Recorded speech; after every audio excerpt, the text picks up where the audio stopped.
Sutton. I'm the magistrate for Seminole County. I just need my case number. The way the process works is the county will present its case, and it will provide any testimony, any evidence that it has, and you will obviously be able to cross-examine any of the witnesses that the county presents, but you will not be able to present any evidence of your own or testimony until it's your turn to go. Once the county has finished its case, then it will be your opportunity to provide any witnesses or evidence that you have for your case. I will make a decision here today. If you are here for the first time and you are found to be in violation and you do not come into compliance within the time period provided, you stand to have a penalty of up to $250 a day imposed. If you are here for a repeat violation, you stand to have a penalty of up to $500 a day imposed if you do not comply within the time given. If you do have an agenda in front of you, we don't follow it in order. We kind of have our own process here, so please know that you will be called. If you have not checked in with the county, I encourage you to do so at this time. We're going to go ahead and call case 2277 CESM first, B&B Land Holdings.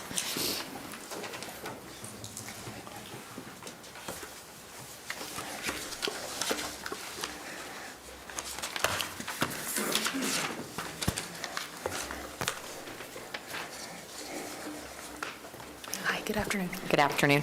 Will you be providing any testimony with? I will just be presenting. Okay, Yeah. perfect. So can I have everyone from the county who will be presenting, providing any testimony today, please raise your right hand. Do you solemnly swear or affirm the testimony that you give to be the truth, the whole truth, and nothing but the truth? Yes. Thank you.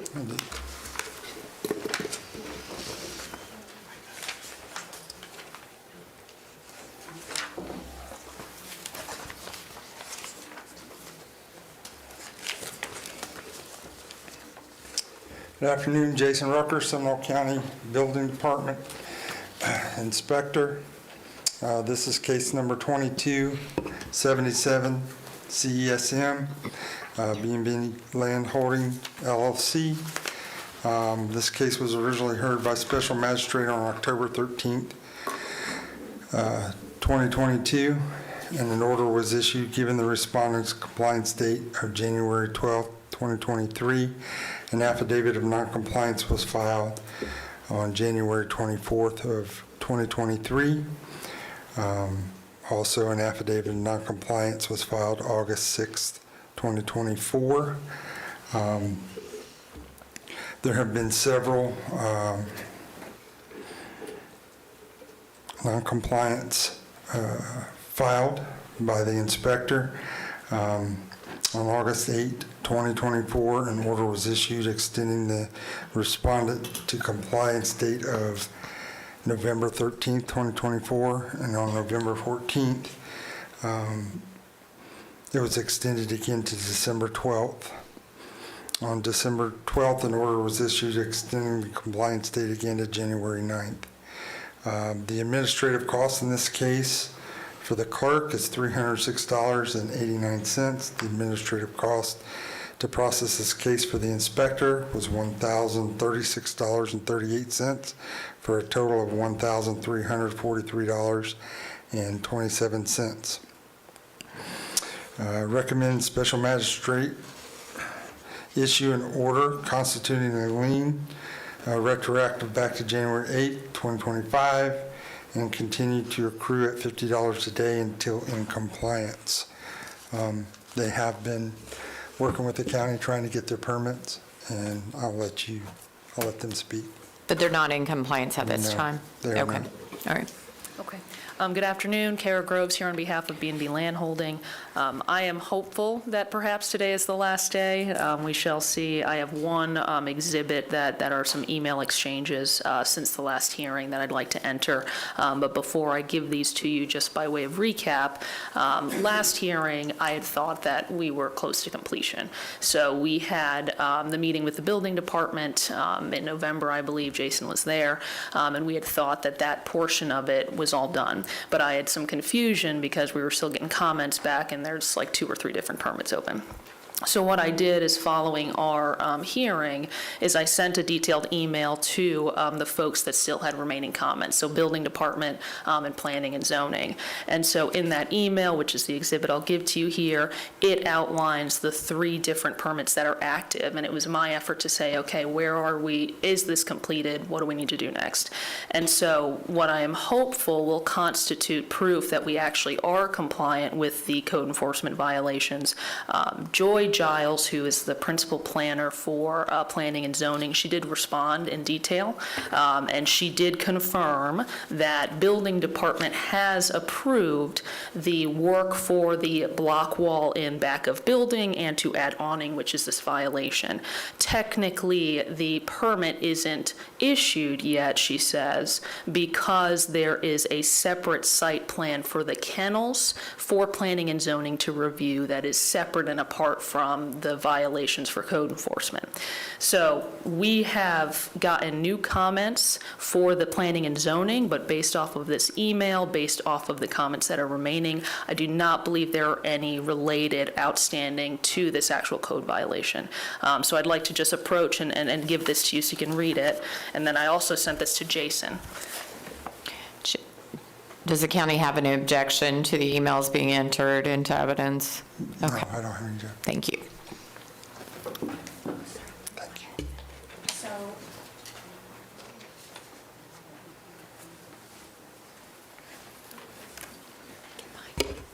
you. Megan Zanorsky, project coordinator for planning and zoning.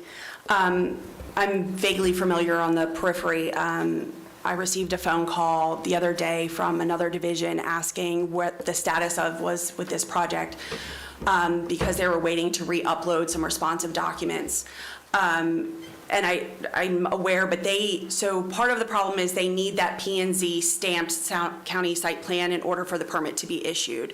So without the approved county site plan, they won't be able to get their permit issued. So being in a holding pattern, waiting for them to respond to county comments for the P&Z site plan puts them in a holding pattern for their building permit as well. So the P&Z site plan has been submitted, though? It has been submitted. They're working with Joy and other staff members. I believe there's some drainage comments outstanding too from Development Review Engineering. So they're working with staff. And they have been proactive. They were working with other divisions to find out the status of their project. So they have been actively working on that small site plan. They're just in a holding pattern on their building permit because they can't move forward without that P&Z approved site plan for their building permit. So it looks like to me from the email exchange that the comments, the emails started just right after our last hearing. So they have been submitted actively. Right, they submitted and they've been back and forth communicating, submitting. And I believe over the holidays, it was just kind of the lull with staff being out and how things happen with holidays. So I think now they're back in the active review process. Okay, so do we think that it will be done by the February meeting, or? They may have their P&Z issued site plan by then. If they continue on the trajectory that they're going, they may. I can't speak to whether or not they're going to be able to resolve all their comments. I haven't reviewed the project. So you could bring them back to see if they get that issued, but whether or not they would make it through all of their building comments with that site plan, I don't know.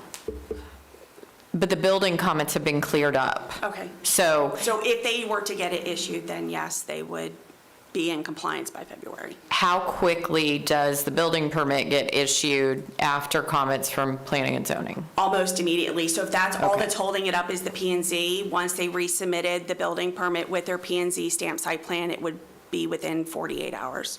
Okay. Then, do you have anything further? No, I mean, we're happy to do the additional 30 days, if that's your ruling. Okay. I would, I'm going to go ahead and continue compliance till February 12th. And hopefully, February 12th will be the last time that we see one another. Yes, thank you. Thank you. Appreciate it. Thank you. Alexis, make sure this is part of the, thank you.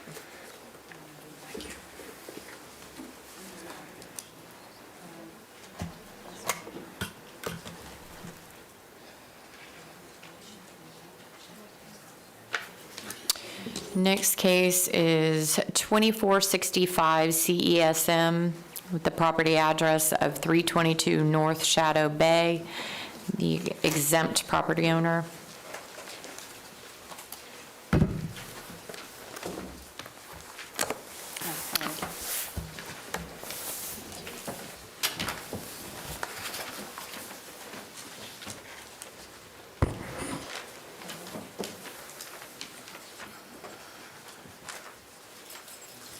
Okay.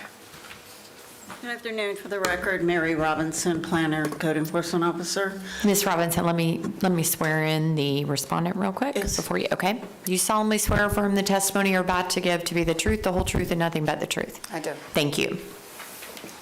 All right, this is an update on this project from the last time we met. It's 322 Shadow Bay Boulevard is now in compliance as of December 30th, 2025. I'm going to share just a brief timeline of what occurred between the September and now. On October 1st, a small site plan was submitted for the restoration of the drainage pipe on this subject property. On the same date, the small site plan was approved by county staff. After that, once the property owner retained a contractor to complete the work, a pre-construction meeting was held on the site, and the site work permit was issued. The final inspection on the work was done November 19th, and county staff closed the project out on November 21st, 2025, and found that the system was working as designed. The project engineer submitted the engineered as-built, and the development review manager approved those plans on December 30, 2025. Subsequently, myself, as code enforcement officer, submitted an affidavit of compliance on December 30, 2025 to the clerk. And now I'm just going to share a few photos. Just for the record, I want to clarify December 30th, 2024. I'm sorry, 2024. Okay. Still trying to get that straight. It's usually the other way around. Okay, this first photograph is the damaged pipe. That was what was removed. This next photo is a work in progress. This next photo is an interior shot of the pipe once it's in the ground. And the final two photos, this is a photograph that was taken by our engineering inspector around December 30th. A resident told them they had had a heavy rain the night before, and as you can see, there's no flooding. And this was taken the same day, December 30th, 2024, of the subject property, and there is also no flooding. So this particular issue is closed and in compliance. Perfect. And do you have any testimony regarding costs that were incurred by the county? Yes, and we kept the cost of the administrative costs, including the clerk, the development review manager, and myself, the code enforcement officer, come to $1,246.64. Okay, thank you. Do you have anything you'd like to add? Just one of the pipes that you see in one of her photos, that goes out to the pond. And then you didn't see the previous manholes, which one of them were damaged. And then the pipe that she showed was definitely damaged.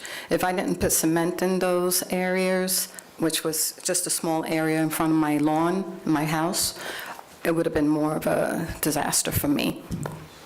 So again, I apologize, but I had a situation that was, not being addressed at the time when I begged for mercy. And apparently, it comes to a conclusion, I had to take care of it myself. And it's a new improved system. And as you're seeing, the streets are fine. I can't answer for their infrastructures that need to be addressed, but that's not my job to address it. But I appreciate the time and the correction that had to be done on my property by myself and for the community.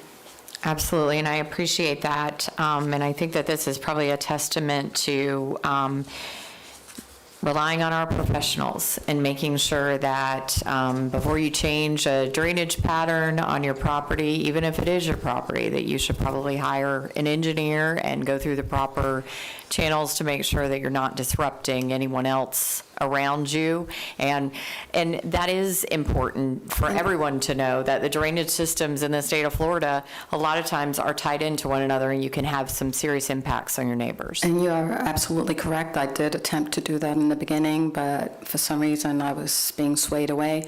But I have to give compliments to Vladimir Simonovsky and Mary Robinson for doing their due diligence and assisting with my due diligence in satisfying this project. So the county has incurred some costs associated with the enforcement. And those costs are borne under their codes by the respondent who was responsible for the violation. So I have costs in the amount of $1,246.64 on the part of the county that would be imposed against you. How long would it take you to pay those amounts? Is that minus the RIC bill that I paid for the permit? Is that minus the amount of 600 and something?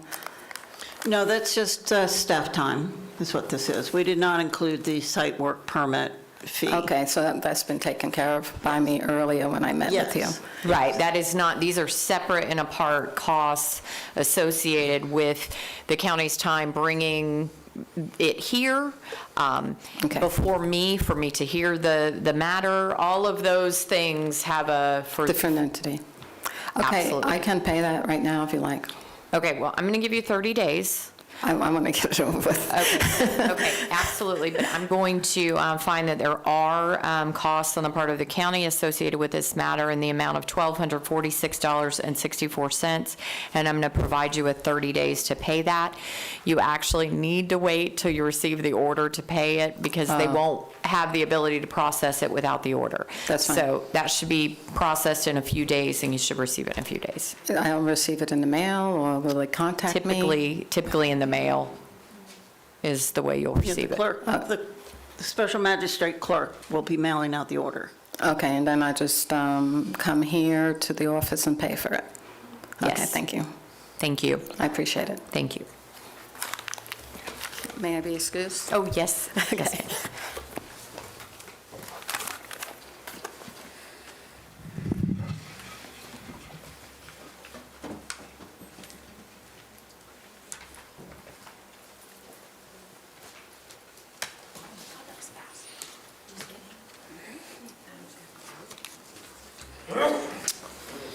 All right, the next case, 2457 CESM, Marquis Lawnwood LLC.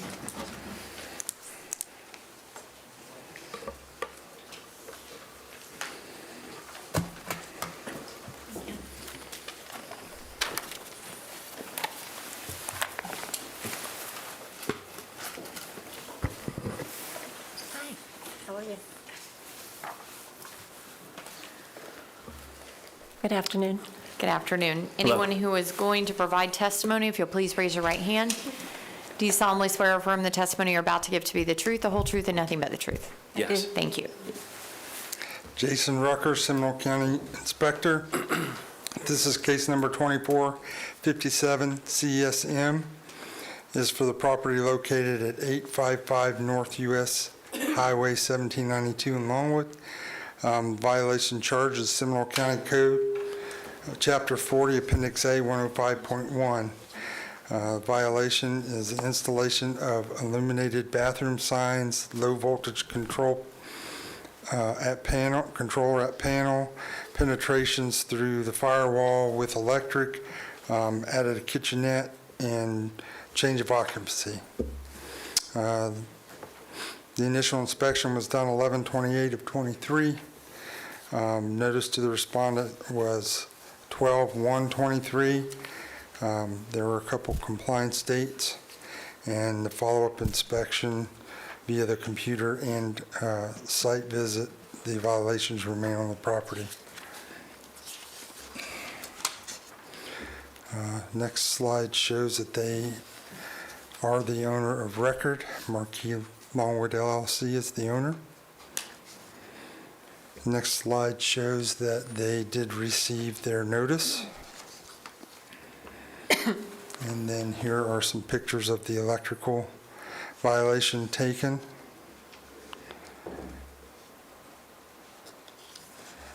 And some installation of some equipment that would have required the electric. Outlets for the kitchenette taken. Wiring through the wall there on the one picture. Next screen shows the permit applications for the address. Violations were received 11/23/22 and 1/2/25. The applications received was submitted in response to the previous violation. Due to the permit expiring without inspections, the violation associated with the previous case was added to the violation for the case presented today. Permit 22-19842 remains on hold due to building official requiring revised plans for the kitchen and assembly occupancy.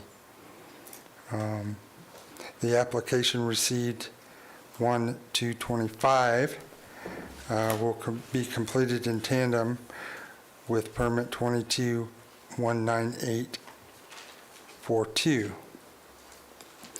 Permit 2533 has been in plan check status since 1/7/24 due to required corrections submitted for electrical plan electrical plan review.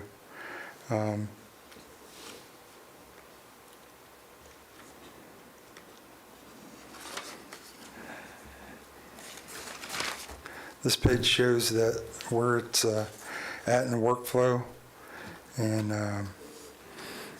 that there still needs to be corrections made. Next slide is our code section showing that it requires a permit. Based on the testimony and evidence presented in case number 2457 CESM, it is determined that the respondents are the owner of record of the property at location 855 North US Highway 1792 in Longwood, in possession and control of the property, and in violation of Seminole County Code Chapter 40, Appendix A, 105.1. Further recommends Special Magistrate order the respondents to correct the violation on or before March 12th, 2025.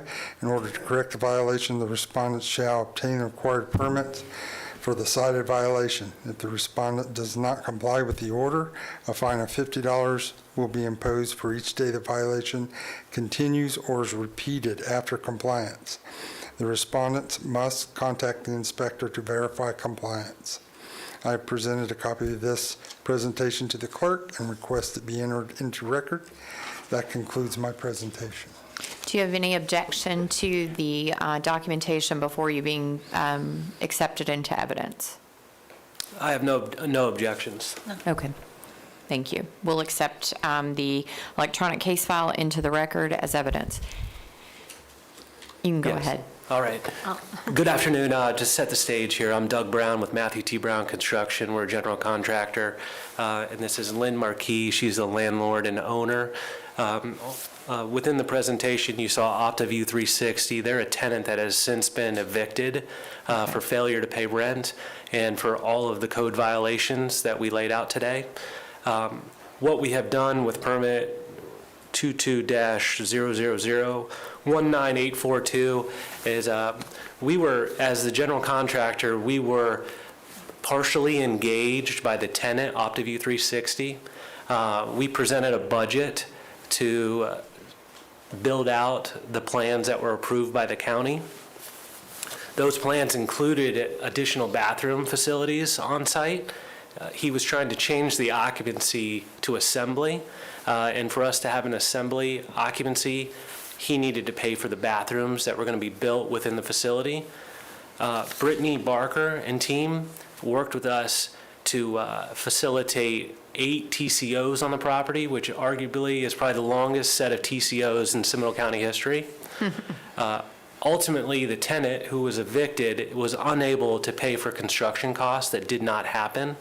But to get that TCO, we ultimately made all modifications to the building to remedy the mechanical, the electrical, not the plumbing, because the bathrooms were done, any framing or finishes that were done without a permit.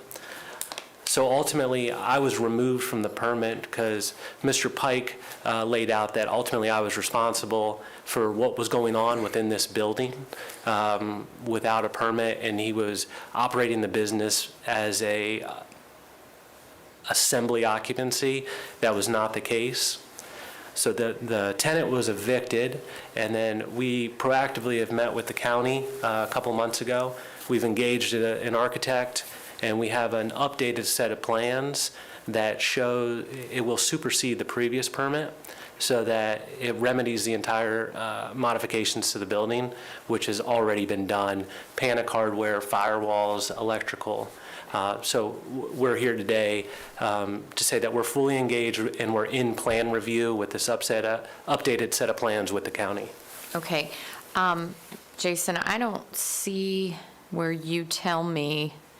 I see that there were follow-up inspections by the computer and site inspections that ended in September of last year, but are you aware that they're working with staff? Yes, I was in one of the meetings and Okay. that came in, I believe it was in December, early December, late November, early December. Okay, so Yes. they have been working They with have you been, all? yes. Okay.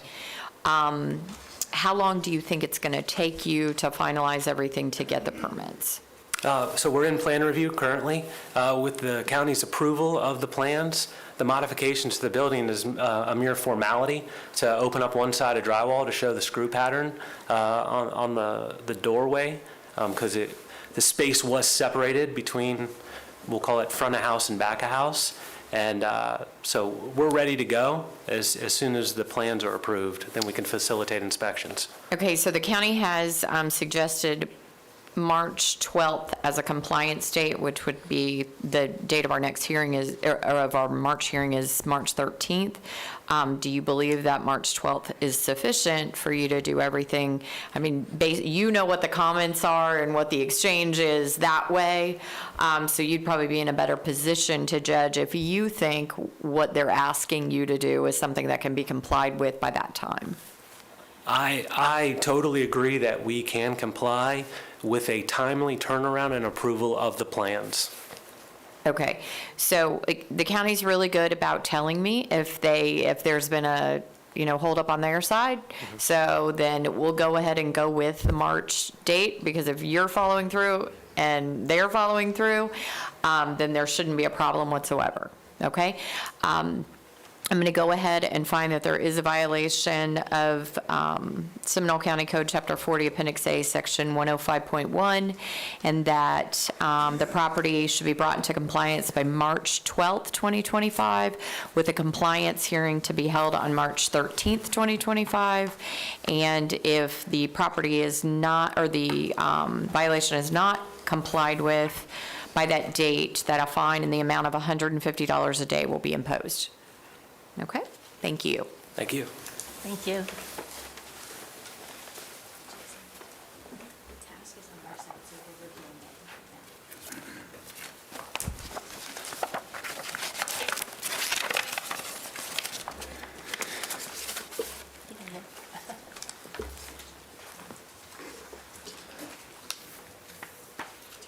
Twenty-four, 27 CESM, Jean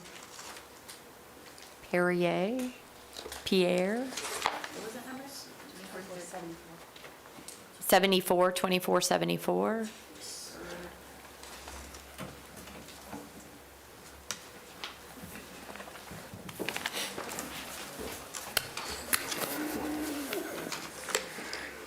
Okay, tell me your name. Is it Jean Pierre? Jean-Pierre, Jean Pierre, okay, great. If you'll go ahead and raise your right hand, anyone providing testimony, do you swear to tell the truth, the whole truth, and nothing but the truth? I do. Thank you. Jason Rucker, Seminole County Building Department. This is case number 2474 CESM. It's for the property located at 666 Encino Way in Altamont. A violation charged Seminole County Code, Chapter 40, Appendix A, 105.1. Description of the violation is installation of a black wrought iron fence with 2 gates and a slab with plumbing and electrical in it that requires permits. The initial inspection was done on 11/28 of '23.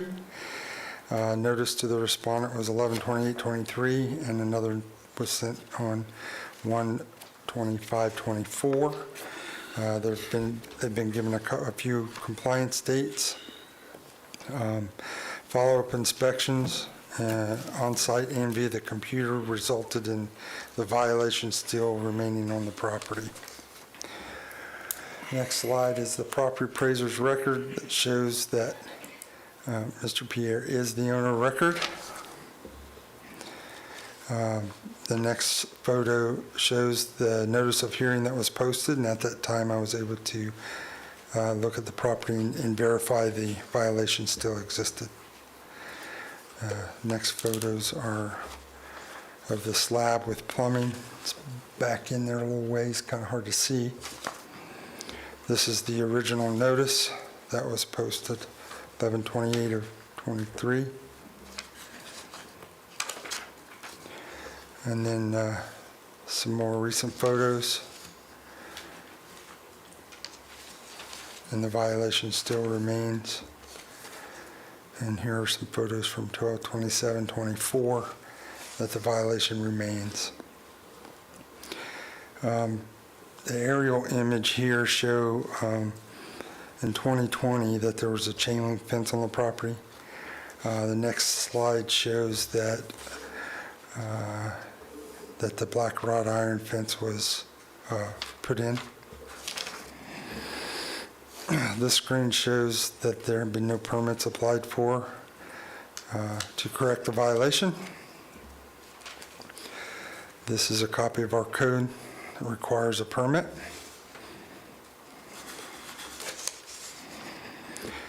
Based on the testimony and evidence presented in case number 2474 CSM, it is determined that the respondent is the owner of record of the property located at 666 Encino Way, Altamont Springs, in possession and control of the property, and in violation of the Seminole County Code, Chapter 40, Appendix A, Section 105.1. Further recommend the special magistrate order the respondent to correct the violations on or before March 12, 2025. In order to correct the violations, the respondent shall obtain the required permits for the cited violations. If the respondent does not comply with the order, a fine of $50 will be imposed for each day the violation continues or is repeated after compliance. The respondent must contact the inspector to verify compliance. I have presented a copy of this presentation to the clerk and request it be entered into record. That concludes my presentation. Do you have any objection to the electronic case file that's been presented here today being submitted into the record? None. No. Okay, thank you. It will be accepted. Do you have anything you'd like to add, sir? I'd like to say a couple of comments. Can you give your name for the record, please? My name is John Rauch, R-A-U-C-H. Okay. I've known Jean-Pierre for quite a few years and tried to help him through some traumatic experiences in his life. As an elder in the Spring Meadows Seventh-day Adventist Church, we have some outreach missions. And when this came to my attention only a couple of days ago, I immediately contacted some of our members. And they have unanimously all agreed to, without pay, to do whatever needs to be done to try to assist him in getting this accomplished so it will protect the safety of the neighborhood and his family in his house. I think well, I'm not a psychiatrist, but I am a Vietnam veteran and I know what PTSD is all about. This man was harassed horribly in Haiti by the Tommy Toms who were working with the government, and he just, I believe, I would call it just blocks out when it comes to anything to do with the government. I understand that. It doesn't make it go away, and it doesn't change the fact that we've got to get things done immediately to there. I have a contractor license in the county who has agreed and has contacted the several people in the office to determine what would be needed, and we are prepared to move immediately on that, and we will assume all the costs to get this done for him. Okay, fantastic. The county has provided March 12th as a compliance date, so. I just noticed that. That's very, very generous, and I really Okay. appreciate it. Okay. Then if there are no objections to that, Mr. Jean-Pierre, do you have anything you would like to say? No. Okay. Then we'll go ahead. He's going to need a variance for the fence, ma'am. That fence does not meet our height requirement nor our setback requirement. Okay. So I would ask that you at least give him 90 days before you bring him back, because our cutoff date is Friday. So I could give him my card. We could get the application in tomorrow. But if that's not possible for them, I mean, they're volunteers doing, It is. so if it's not If possible it's for not, them. that would be for the February. If not, we would at least have them on then for the February. For the March, at least for the fence variance, they could still submit the fence application. We could get them going. If you wanted to put them on for the April, Yeah, I think I'm going to actually give them a little longer, Okay. just because I'm, I just wanted to make you aware it's at least 90 days, given the variance issue that they're going to have. And that's without knowing the full scope, because this is the first that I'm hearing about the others. And I know they're going to need a gate access. It looks like they might have a gate access control. We're going to have traffic engineering review for a multitude of, without knowing, I think it's a 5 or 6 foot fence minimum. so height and what other type of variance So, setback? well, it's going to be a setback. It's one or the other. So I would do Oh, okay. a front yard setback.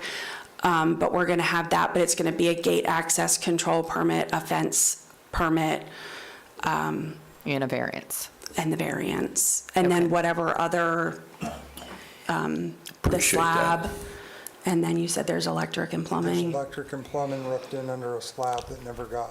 Well, we'll be happy to work with y'all to find out exactly I'll what give- all we need to get done I'm going to walk you immediately. my card so you can get in direct Thank you, contact with me. thank you. Okay, so let me explain the variance, why that's a little different. When something has been put in that doesn't match the code, then you have to request, or you can request in certain circumstances, a variance from the code to match what it is that you are trying to accomplish.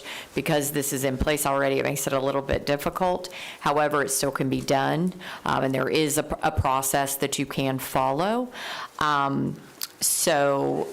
And that process does take 90 days, with their deadline being Friday, and you having to herd volunteers. you're probably looking more like you'd be set to have everything in place in February for the March hearing, which then, if it gives you 90 days, I'm going to actually give you until May 7th, which is the day before the next hearing, May 8th. I think that that should give you sufficient time. And of course, if you're doing everything that you need to do and turning everything in and complying with all of the requests of the county. We'll make and- sure that's done. And you're still not in compliance by the 7th, if the county tells me that there's, everybody's been working together, then we'll reevaluate it again at that time. Okay. But I am going to go ahead and find that there is a violation of Seminole County Code Chapter 40, Appendix A, Section 105.1, for failure to have the proper permits for the fence and some electrical and plumbing and slab. And I'm going to give you until May 7th, 2025 to come into compliance, or you will have a fine of $50 a day imposed, and there will be a compliance hearing set for May 9th at 1:30. Thank you very much, Your Honor, and thank you very much to the department for working with us. Thank you.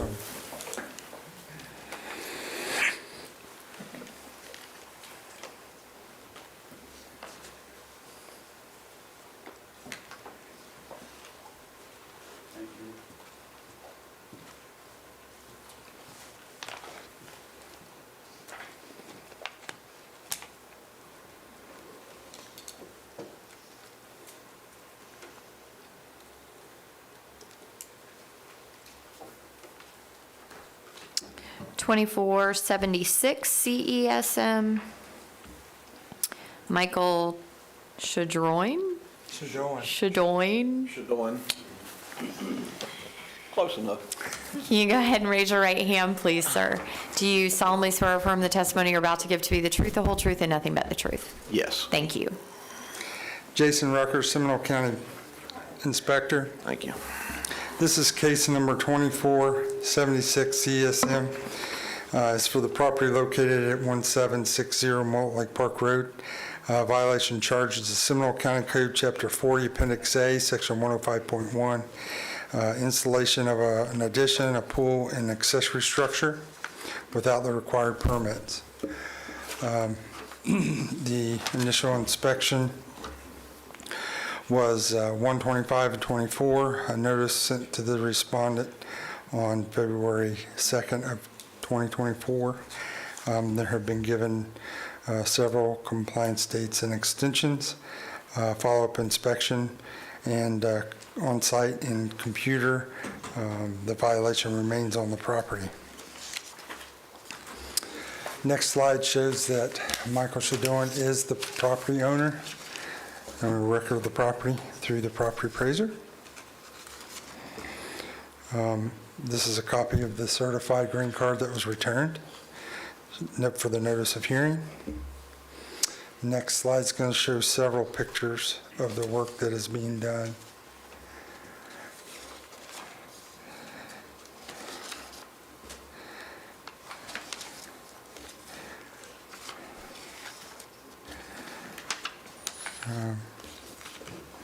I was just out there yesterday, and the work still remains on the property. And no permits in the system?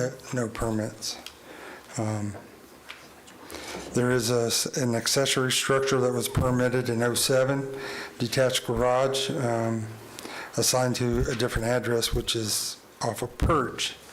It remains open and it's expired because of outstanding inspections that weren't done. Next picture shows fence and sheds on the property. Permit is needed for the fence. It's required. Aerial images from 2020 showing unsecured pool on the property. And there's not a fence permit either? No.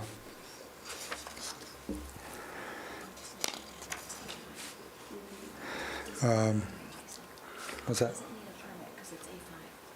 Oh. Yeah, he does. Sorry about that. Shows the new structure installed on the property, this next photo. This is a screenshot. No permits have applied for or issued since the violation. All right, this is the code section. Next slide is the code section that was cited. Based on the testimony and evidence presented in case number 2476 CSM, it is determined that the respondent is the owner of record of the property located at 1760 Molten Lake Park Road, in possession and control of the property and in violation of the Seminole County Code, Chapter 40, Appendix A, Section 105.1. I further recommend that the special magistrate order the respondent correct the violation on or before March 12, 2025. In order to correct the violation, the respondent shall obtain the required permits for the cited violations. If the respondent does not comply with the order, a fine of $50 will be imposed for each day the violation continues or is repeated after compliance. The respondent must contact the inspector to verify compliance. I have presented a copy of this case to the clerk and request it be entered into record. This concludes my presentation. Do you have any objection to the electronic case file that's been presented to you being accepted into evidence? No. Okay, I'll accept it into evidence. Do you have anything you'd like to add? I just want to say that we've been working with an architect for the last year, trying to get everything we need to turn in for permitting, and it looks like within the next couple weeks, he'll finally have everything ready for us to go in for permitting on Okay. all these issues. Now, there were several things like the pole barn, the structure on the back of the property. When I first bought that kit to put in, I had looked up on the website, the county website, and it said if you're agricultural, you don't have to have a permit to put a pole barn up, and that property is agricultural.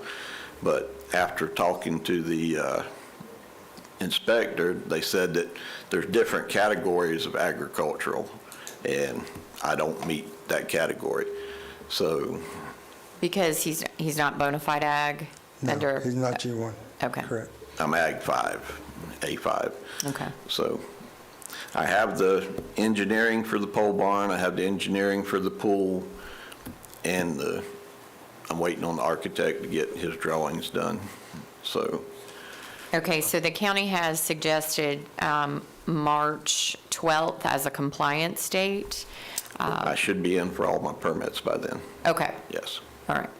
Well, then I'll go ahead and find that there is a violation on the property for failure to have the necessary permits in violation of Seminole County Code, Chapter 40, Appendix A, Section 105.1, and order that you come into compliance by March 12th, 2025, or incur a fine of $100 a day, and the compliance hearing will be set for March 13th. Okay. Thank you. Even if I have all my permitting, I still have to come back for that hearing?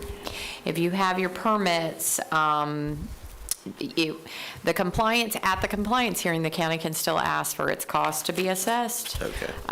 So you don't have to come, but if you want to say something about that, you might want to come. I'll come back. Okay, thank you, sir. Thank you. Thank you. I'm sorry, I think I skipped I jumped. So let's do 2425 CESM. Robert and Carolyn Caddo.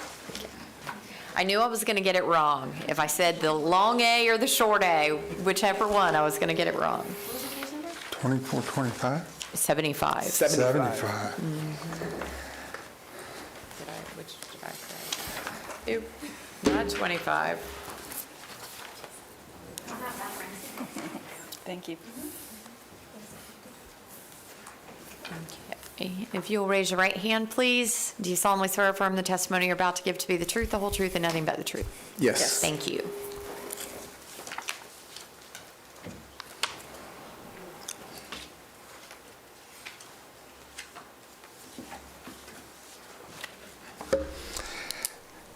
Jason Rucker, Seminole County Building Department Inspector.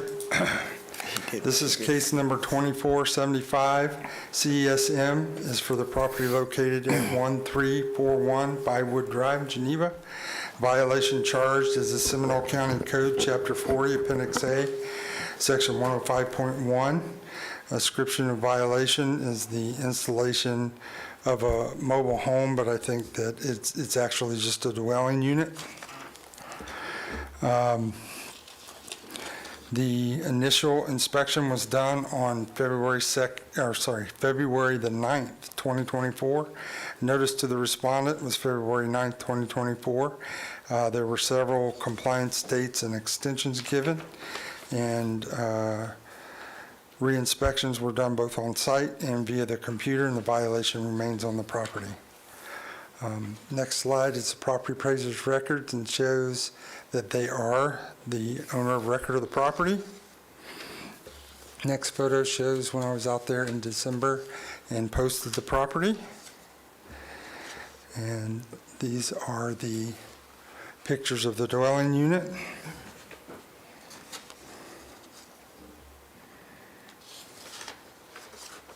So is it considered more of a manufactured home? I'm not really sure because it is kind of like that, but they've had to get engineering for it, and they've But had it's not some issues with mobile, that. as in with a tag? No. Okay. All right. This screen shows that there have been no permits for that particular structure or dwelling unit. Permit application 23-16771 was for installing the pre-engineered dwelling unit. Remains in plan check and for review for various departments. I believe they were having trouble finding a designer to be able to make it work and meet the requirements that our code requires. But I'll let them speak to that.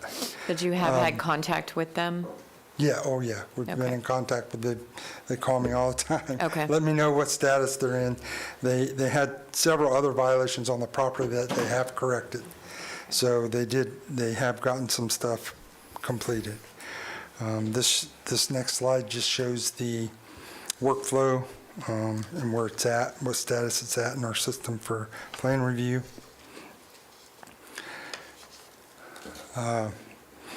This is a copy of the Seminole County Code, Chapter 40, Appendix A. Based on the testimony and evidence presented in case number 2475 CSM, it is determined that the respondents are the owner of records of the property at 1341 Bywood Drive, in possession and control of the property, and in violation of the Seminole County Code, Chapter 40, Appendix A, 105.1. I further recommend the special magistrate order the respondent to correct the violation on or before March 12, 2025. In order to correct the violation, the respondent shall obtain the required permit for the cited violation. If the respondents do not comply with the order, a fine of $50 will be imposed for each day the violation continues or is repeated after compliance. The respondents must contact the inspector to verify compliance. I have presented a copy of this case to the clerk and request it be entered into record. That concludes my presentation.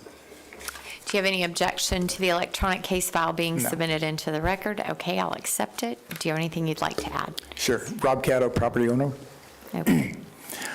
So we've been confused and frustrated with this whole process. Recently, we've been contacting Jason, but prior to that, when we came down here to the permit office just to get some questions answered, we were told that unless we had a power of attorney from our contractor, they couldn't answer any questions for us, which seemed very weird. But, you know, like I said, we've been able to talk to Jason now, and in seeing in prepping for this, we watched some other hearings and realized that we can contact Jason anytime. Had we known that, we would have been a little bit less confused. Frustrated. In October 2023, we hired Bressler Construction as our contractor, and unfortunately, he had to leave. And we hired Dave Howell from Sun State Plans to do our engineering. And Dave took 3 months to get us our first copy, And he delivered the copy to us in hard copy, and they weren't sealed.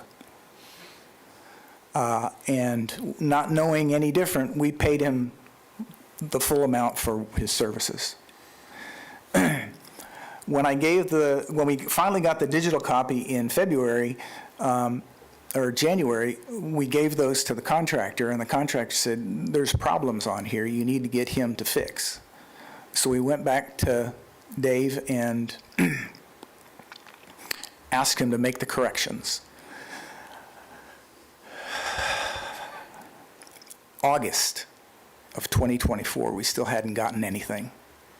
And I've got a stack of emails going back, just, where are we? Where are you? What's our status? Yeah.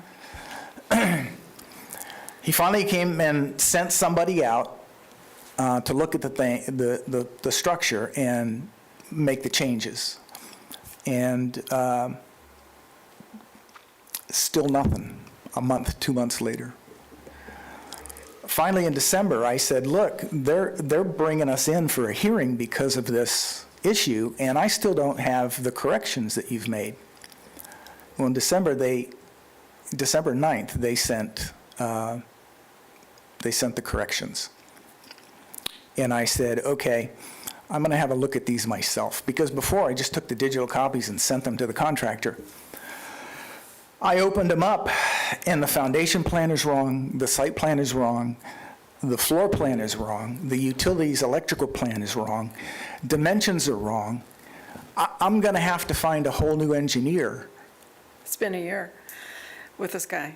to get all the drawings redone in order to be able to submit the drawings For permitting. for permitting. Yeah. So, and I'm out the money. Yeah. And ironically, in prepping for this, the 8/8 hearing of 2024, Dave Howell was the reason another group had issues. Yeah, so we're finding a pattern. Anyway, We'd like an extension, is what we're looking for. And because I've got to get a new person, and because those plans, those drawings have to go to the county, and then I got to get them back from the county with I'm asking for at least 90 days. Okay, does the county have an objection to providing them with 90 days, which would take them out till April 9th? No, no Okay. objection. Do you think that they're going to be able to do what they're trying to do within that time period? If they find a designer, I would think that they could. But the Okay. problem is going to be if they're able to find a designer and have that done. So this structure is permittable, As far as I know, we're waiting on plans to make sure of that. So, but yeah. on its face, it's permittable. It's not improper, there are no zoning issues, there are no, the Not that I'm aware of. the Part surveys. of are the coming. issue with the delay also is because we had to get a whole new survey for the property in April, and they didn't get started on that until May. And got then a when we topical. submitted that, then we were told we had to get a topographical survey done, Got that. and that took additional time. And but then there all was of those errors. should be up to date now. Well, there's some errors. They're fixing some errors, and we'll have those this week. Oh, so you haven't submitted those then? Not the corrections. Not Okay. the corrections. There were some things, our contractor gave us a list of 3 pages of things that they were looking for, and one of them was the road had to be concrete millings or something similar and not sugar sand, and that wasn't on the topical. The other thing was no branches or things like that that overhang the road, part of fire. It's all site plan related, which is probably all site improvements that they've done already that aren't on their existing survey, that if they updated their survey would show, which is why they were updating and having a topographical survey. It would show their finished, or their grading plan and their finished floor elevation, those kinds of things that they needed to get their building height, their drainage plan, those kinds of things were all comments that I'm seeing on the permit. And a lot of it, because they have an existing pool when they removed the old home to put this in, and they had a lot of site-related issues that they couldn't get past without an updated, update. either an engineered, drawn site plan that would have cost them as much as having a new survey done, so they went the route of getting a new survey. So I understand that. But if they have an architect or an engineer on board, 90 days, if they can turn it around, is not unreasonable. Okay, well, just to be safe, what I'm going to do is I'm going to have you come into compliance by May 7th. Awesome. And our compliance hearing date would be May 8th. So I'm going to find that there is a violation on the property for failure to obtain the necessary permits in violation of Seminole County Code Chapter 40, Appendix A, Section 105.1. I'm going to order that the property be brought into compliance by May 7th, 2025, or incur a fine of $100 a day for each and every day thereafter that the violation remains, with a compliance hearing set for May 8th, 2025. Wonderful. Thank Thank you. you. Thank you.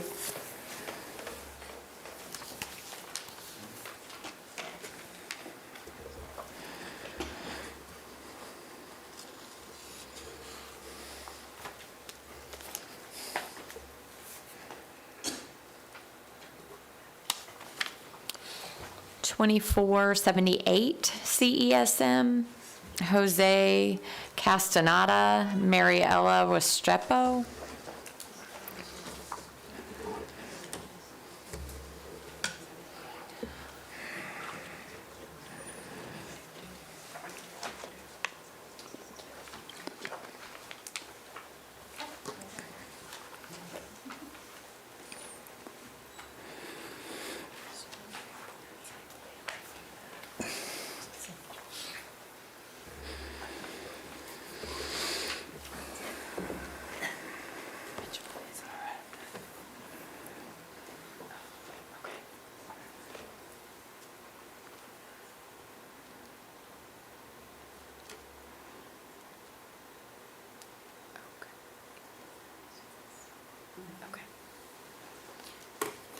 Can I get you to raise your right hand? Do you solemnly swear or affirm the testimony you're about to give to be the truth, the whole truth, and nothing but the truth? Yes. Thank you.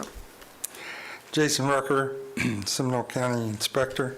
This is case number 2478 CSM. It's for the property located at 113 Oak Street, Altamont Springs, in violation of the Seminole County Code, Chapter 40, Appendix A, 105.1. Description of violation is installation of a large shed. The initial inspection was done on 10/3/23, and notice to the respondent was the same day of it was 10/13 of 23. Compliance dates and extensions were given. Follow-up inspections, both on site and via computer, showed that the violation still remains on the property. This is the proper appraiser sheet that shows that Jose and Morella are the owner of the records of the property. This is a copy of the certified signed return notice to hearing. And the next several pictures are of the shed and back of the house. Some were taken in 23, some early in 24. And I was just out there 2 days ago, and the violation remained. This slide shows the application for an accessory dwelling unit. Has been in plan check since April 2024. Requires corrections for multiple departments, and that's the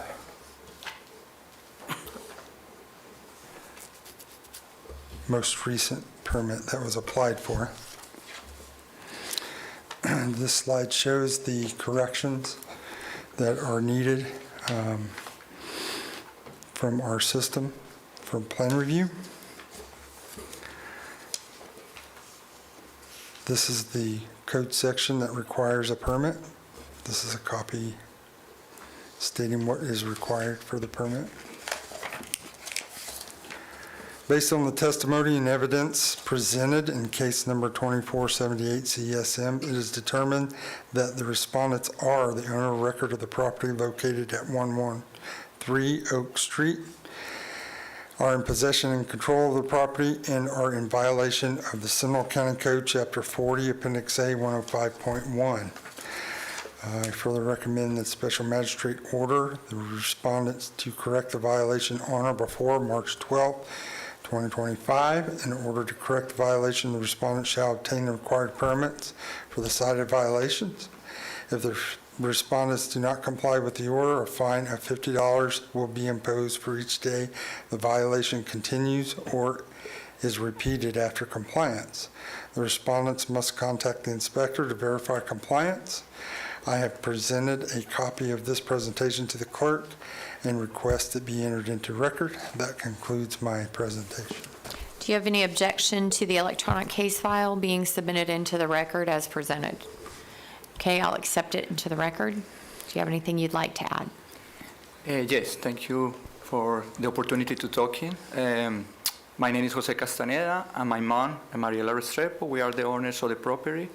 We buy the property in 2019, so I have here the information. When we buy the property, in the survey and everything, I can pass the information, everything will be there. So when in 2023 we received information from the building department about we have a violation, we don't realize because we had the closing in 2019. We realized that when we buy the property, they had this issue. So finally in 2023, and immediately we called the building department and say, okay, what can I do? So because I buy the house, but I don't know how an issue. So in this case, they say you can find a general contractor, somebody that can probably help to get the permit and everything like that. So I follow the process to find somebody to help in this process. I find somebody, and this person is not here today because I have a daughter in the hospital. But he told me, I give you the information, and he proceeds to apply for the permit and everything. And I asked maybe when we had the timing or a frame time for complete that, but he said no at this time. So finally, the last time that I know, he gave me a long list, like a couple pages that we need to organize. And when I say no time frame, so we are in the process to everything okay in the same. So, but after that, I received this letter coming here, first time here in the hearing, public hearing. We are here to resolve the thing because when we buy the house, we don't realize that we have like that. So my mom is not can speak English. I have the person that is in charge of her, and I don't know. You give me the opportunity to see how can we fix the problem. Mm-hmm. The county is requesting that you come into compliance by March 12th. Do you believe that that's something that you are able to do?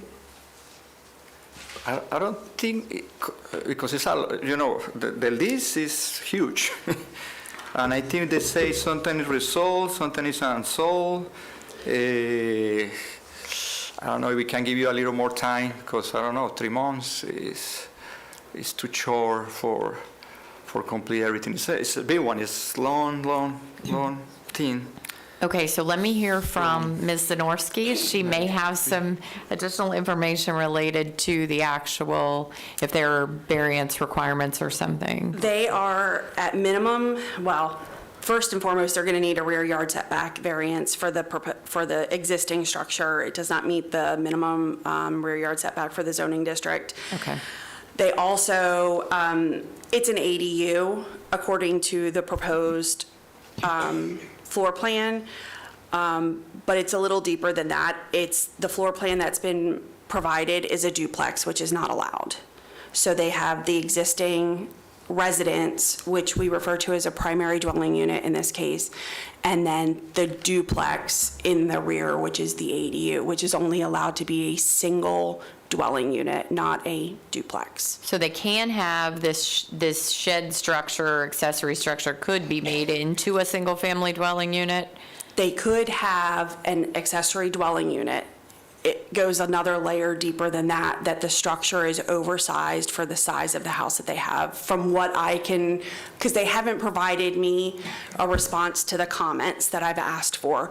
So based on what the property appraiser has for the living area, based on their report, and based on the floor plan that they've provided me, running numbers while I'm sitting here listening to testimony, they're approximately 180 square feet oversized for what they're allowed. They can apply for an administrative adjustment, which would give them another 10%, but it's still oversized. So they could alter the floor plan. Is there a variance capability for that, or just? That's the administrative adjustment would Okay. give them that 10%, And but that's that's it. still a cap. Okay. But there's things that we can do. They could convert part of it to a lanai, make it exterior living. Like, there's things that we can do to make it work, but they need to respond to comments. They could come in and meet with staff. There's things that we can do to work, but I've not had any response to any comments since April 10th of '24. Okay. Let me ask this. When you purchased it, was it a living quarters when you purchased it, or is it just become a living quarter? I had the survey here, so it's the structure, everything there when we buy. Right, Yeah. but now that someone is actually using it to live in, it's not just an accessory structure, so there are different regulations that Okay. control. So now that someone's living in it, you have other things that come into play that you have to comply with. It's not just considered a shed, one and done. It's not just a permit anymore. There are other issues that you're going to have to comply with if it's going to be a living quarters for someone. Okay, so what can I do? I don't know. Well, and so that's what they were, Ms. Zanorski was trying to explain, that it's going to be a little bit more involved process. Okay. So, but you have to respond to the information that has been requested of you since April, because if you don't respond to the information, then they can't help you get to where you need to be. Yeah, when I'm talking with my contractor, general contractor, he take care because I don't know the process for permit or anything like that. I pay for that, and he said, no, don't worry, we can let the permit. He normally give me a feedback, something happened, but the only thing that he give me, Jose, we need to do this one, but no frame time, so they don't let me, when we need to complete, or I don't know. So I pretty much am here the first time to hear about that, so I don't know. So I'm going to have Megan give you her card Okay. so that you can get in contact with her, because it sounds to me like there are some outstanding things that you need to provide to her in order for you to move forward with some of the requirements, Okay. because of the way that the structure is being utilized. I understand that it was there when you purchased the home. That still you're still responsible for making sure that there are permits on your property, but now that the use is being used as a dwelling unit, it changes the process a little bit more. Okay. Okay, so am I safe for May? I don't know. Okay. Let me know what is the best time. Just for a variance, but not for all of the other issues.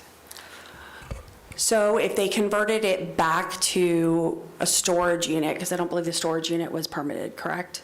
So if they ended up having to convert it back to just the quote-unquote shed, the variances, because the shed is setbacks. oversized as well for the setback, Okay. they would need potentially a size. It might be over the size limit, the 50% allowed. I didn't run those numbers, so they might need a size variance for the shed and a rear yard setback, but those could run at the same time. So they would at least need a rear yard setback for the shed. So either way, if they decide to convert it back to a shed, they're going to need a variance. So if they decide to convert it back because an ADU is too much work, they could do that. But you could bring them back to at least see if they're moving forward with the variance, because at least that's the bare minimum of they could start the application process. So is it your desire to maintain this as living quarters? You still want to be able to live in it, right? Yeah, but it's possible to take the permit and everything for what we have right now? you know, It is possible with certain revisions, probably. no problem. But if you want to stay using it for someone to live in, okay. then that's going to be a longer process than Yeah. just converting it back to a storage facility or storage shed. But the floor plan that you've provided shows 2 units. You're only allowed 1 unit. The only thing, when you buy the house, yeah, they told me only the dimension, that's it, don't show me. So there aren't 2 units on that back? Yes. There are 2 units? There are 2 So units. are 2 people, 2 separate yes. families? Yeah. 2 people, yeah, Yeah, okay, that's not allowed. okay. So that will not be able to continue. Okay, so what can I do in this case? You can make it 1. One only? Mm-hmm. So like a close one and leave one, or Well, storage and maybe another one for living? I don't know. you're going to have to, it's too large also Okay, for an accessory dwelling unit, so you're going to have to make some other modifications to it as well. But the very minimum, you would be allowed to have 1 accessory dwelling unit. okay. All right. But you're going to need to work with Megan, and you're Okay. going to need to continue through all of the processes that the county has you go through. So I'm going to give you until June, because I think that there is a lot involved here. Yeah. But if you're back before me in June and you haven't done anything, or you haven't followed the county's process, that's going to be a problem. So I need you to make the decision on what you want to do, and I need you to go through whatever they're telling you you have to go through the process. Okay. And make sure that your contractors are complying with what they're requesting as well. Okay. Okay? Thank you. Okay. So I'm going to go ahead and find that there is a violation on the property for failure to have a permit for the additional structure on the property, in violation of Seminole County Code, Chapter 40, Appendix A, Section 105.1, and going to order that you come into compliance by June 11th, 2025, or you will have a penalty of $150 a day. If you, and then you'll have a compliance hearing set for June 12th. Okay? Thank you. Thank you.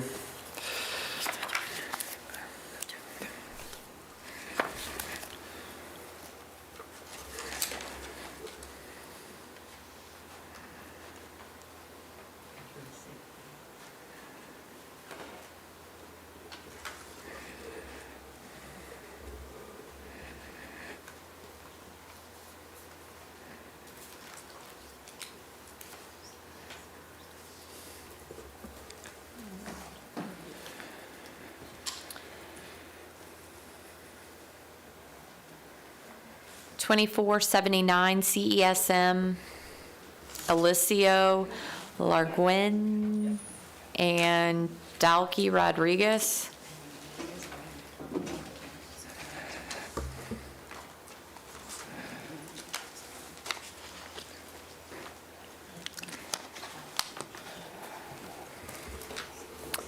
Hi. Is the property owner present? You, He is the property owner.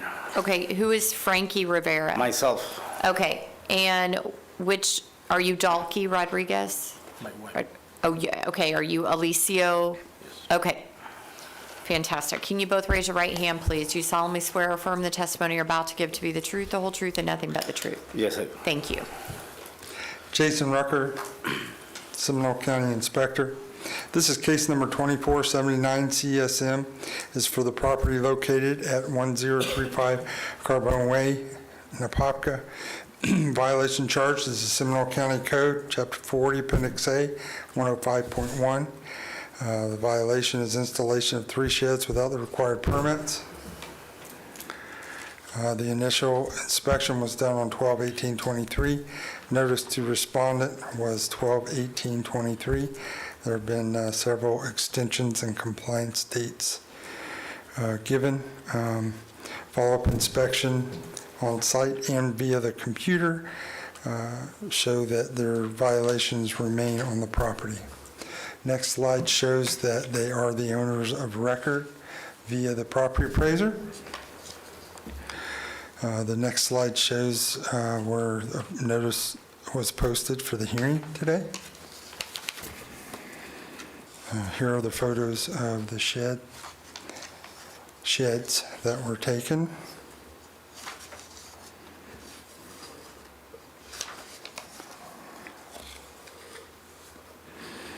This slide is a copy of the final letter, was personally served.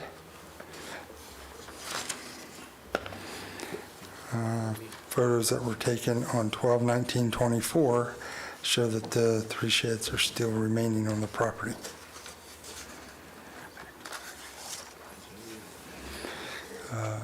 There's an aerial photograph too as well. That shows where the locations of the sheds are. This screen shows no permits applied for or issued for correcting the violation for the shed. There's several permits that have been pulled for carport, a porch that was enclosed in a solar, but nothing for the sheds. This slide shows the Seminole County Code, Chapter 40, Appendix A 105.1, the requirement for a permit. Based on the testimony and evidence presented in case number 2479 CSM, it is determined that the respondents are the owner of record of the property located at 1035 Carbone Way, in possession and control of the property, and in violation of the Seminole County Code, Chapter 40, Appendix A 105.1. I further recommend special magistrate order the respondent correct the violation on or before March 12, 2025. In order to correct the violation, the respondent shall obtain the required permits for the cited violation. If the respondents do not comply with the order, a fine of $50 will be imposed for each day the violation continues or is repeated after compliance. The respondents must contact the inspector to verify compliance. I have presented a copy of this presentation to the clerk and request it be entered into the record. That concludes my presentation. Thank you. Do you have any objection to the electronic case file that's been presented being submitted into the record as evidence? No. Okay, I'll accept the same. Okay, so can you go back into the other screenshot when you have the top of the view? And just for the record, you're Mr. Rivera? Yes. Frankie Rivera? Yes. Okay. So we demoed the 1 and 2. So on the 3, we're requesting the permit as a carport, but we get the denial requesting some engineering documentation. So we're trying to get all the documentation from that one. He bought that kind of place that delivery stuff called Amazon. And there's no information provided with that, like that, any kind of specifications of like a Florida Pro approvals or kind of stuff like that. So we went to an architect to try to draw the stuff, but the engineer is indicating that he needs all the other documentations. I've been trying to reach all the kind of information in order to comply with that, but it's been a little bit difficult on that. So we have the permit for the other alteration that we have in the house, but on that, I wish to request an extension so we can address all the carport or storage or that one.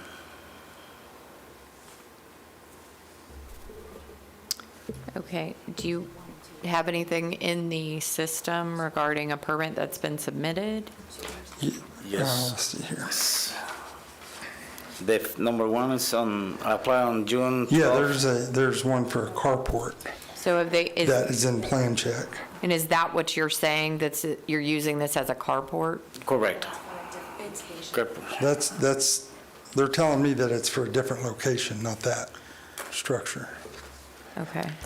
The permit application that's currently in plan check is for a carport that's in the driveway. No, but it's not. Actually off to the side of the house. It's in the side of the house. Right, It was a,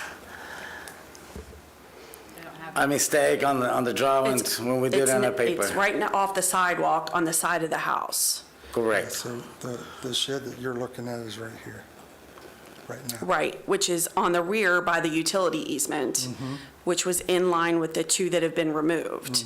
The one that has a permit is on the corner. That's actually a plan check permit that was rejected by. Correct, that's currently awaiting response to comment. And that's what he said. If you'll pull up the overhead aerial, yeah, he said that it's The number 3 is the one. But the one that's in, can I bring you what's under? Well, you could just tell me which one of those. It's It's not. Oh, They're The behind structure? underneath the tree, there's a driveway. okay. The draw, it was a mistake. We draw on the wrong place. We draw over there, but it's supposed to be on the, where it's going to be the number 3. And Then- it's away of the easement and the utility. Then you need to revise your site plan because I can't review it until you revise your site plan. Correct, but we're trying to work with the other stuff that it's requiring, like engineering. I cannot remember exactly because I kept thinking that it was going to be for the other one, not for the carport. I'm sorry, for the storage. And it cannot encroach the 7-foot utility easement. No, it's not. It's away of that one. It's like I think it was 7 feet away. Okay. And then, as far as the other structures go, those have been demolished? The one and the 2 has been I done. need access to verify that because I can't tell. It looks like they're still there over the fence. It's hard for me to tell, and I'm not allowed to take pictures over the fence. So you guys would need to meet me out there and let me walk in the backyard. And did he Take a look at that. if he demolished, did that need any sort of permit? If it didn't have any electric in it, only if it had electric. Did either of those have It electric? doesn't have electrical. It was only storage material. He's a plumber, so all the plumbing tools and everything was storage over there. Okay. So now it's away of that one. Okay. Give me a So- second. Él lo que quiere es reunirse contigo un día en la casa para poder Chequearlo. Ajá, chequear el 1 y el 2 que están fuera. El 1 y el 2 Can you put back on the top view? Okay. El 2, El 1 y yo el los 2. desbaraté. Exacto. Pero en el plano se puso para ponerlo por donde va. Pero cuando me dijeron esos 3, yo lo arranqué los 3. So, él lo que quiere un día para que pueda reunirse contigo. El día que él quiera. Yeah, whenever you want, just pick a day and then we can meet you there. Okay, well, it wouldn't Yeah. be him picking a day, it'd be you all contacting him. That's part of the requirement and what you'd get in the order. So, part of you coming into compliance with all of these various shed permits is contacting the officer, having him meet you out there and showing either that they're not there or that they are permitted. And so you've got kind of 2 things going on this site. You've got one that you do want a permit, and you've got to work with staff to submit the proper documentation and to revise your site plan in order to move that out of the easement. And then you've got these other 2 that you need to verify with Jason to make sure that they are no longer on site. So do you think that you can have all of that completed by March 12th? For the 1 and 2, yes. The 3, it's the one that we're searching the Florida approvals required. And that's the one that is taking a lot of time searching the right ones. Because based on that one, I thought it was like a Carolina carport, but it's not. So it was rejected by the county, so, But you know what you need to do? oh yeah. Okay. So I'm going to go ahead and find that there is a violation on the property for failure to have the required permits for the sheds, in violation of Seminole County Code Chapter 40, Appendix A, Section 105.1. I'm going to order that you come into compliance by March 12th, or a fine in the amount of $150 a day will be imposed, and a compliance hearing will be held on March 13th, 2025. Okay. Thank you. All right, you're welcome.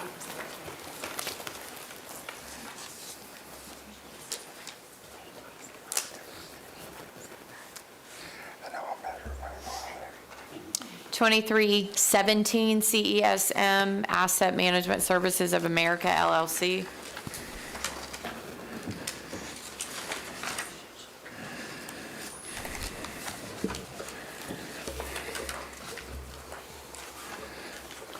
you'll go ahead and raise your right hand, do you solemnly swear or affirm the testimony you're about to give to be the truth, the whole truth, and nothing but the truth? Yes, I do. Thank you. This is case number 2317 CESM, located at 2323 Tuscarora Road, in violation of Seminole County Code, Chapter 40, Appendix A, 105.1. This case was originally heard by Special Magistrate February 9th, 2023, and an order was issued for the respondent to comply by April 14th, 2023. An affidavit of non-compliance was filed on April 19th, 2023. On December 12th, 2024, an order was issued extending the compliance date to January 8th, 2025. An affidavit of compliance was filed by the inspector after reinspection on January 7th, 2025. The administrative costs for this case for the clerk are $177.82. The administrative cost for the inspector in this case was $969.43 for a total of $1,147.25. Special Magistrate issued an order imposing a total $1,147.25 and required the cost to be paid in 30 days or a fine will continue and constitute a lien on the property. That concludes my presentation. Okay, so this one was really old. I recall this one coming to the last meeting, and was there a discrepancy with the county's records with respect to whether there was a violation on this property still? When we were here before, I believe that the violation was the gate, correct? The gate wasn't wide enough for fire. But it is. So fire, but now they've changed it. He's changed it, and he's met all the requirements for fire. Oh, the gate was changed? Yes. Okay.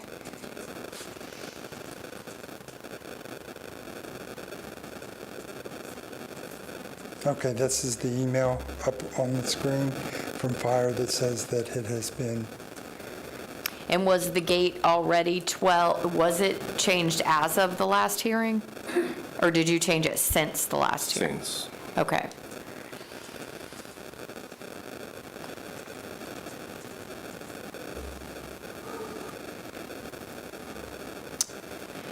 Okay. So, and that was part of the original violation, the gate? Okay.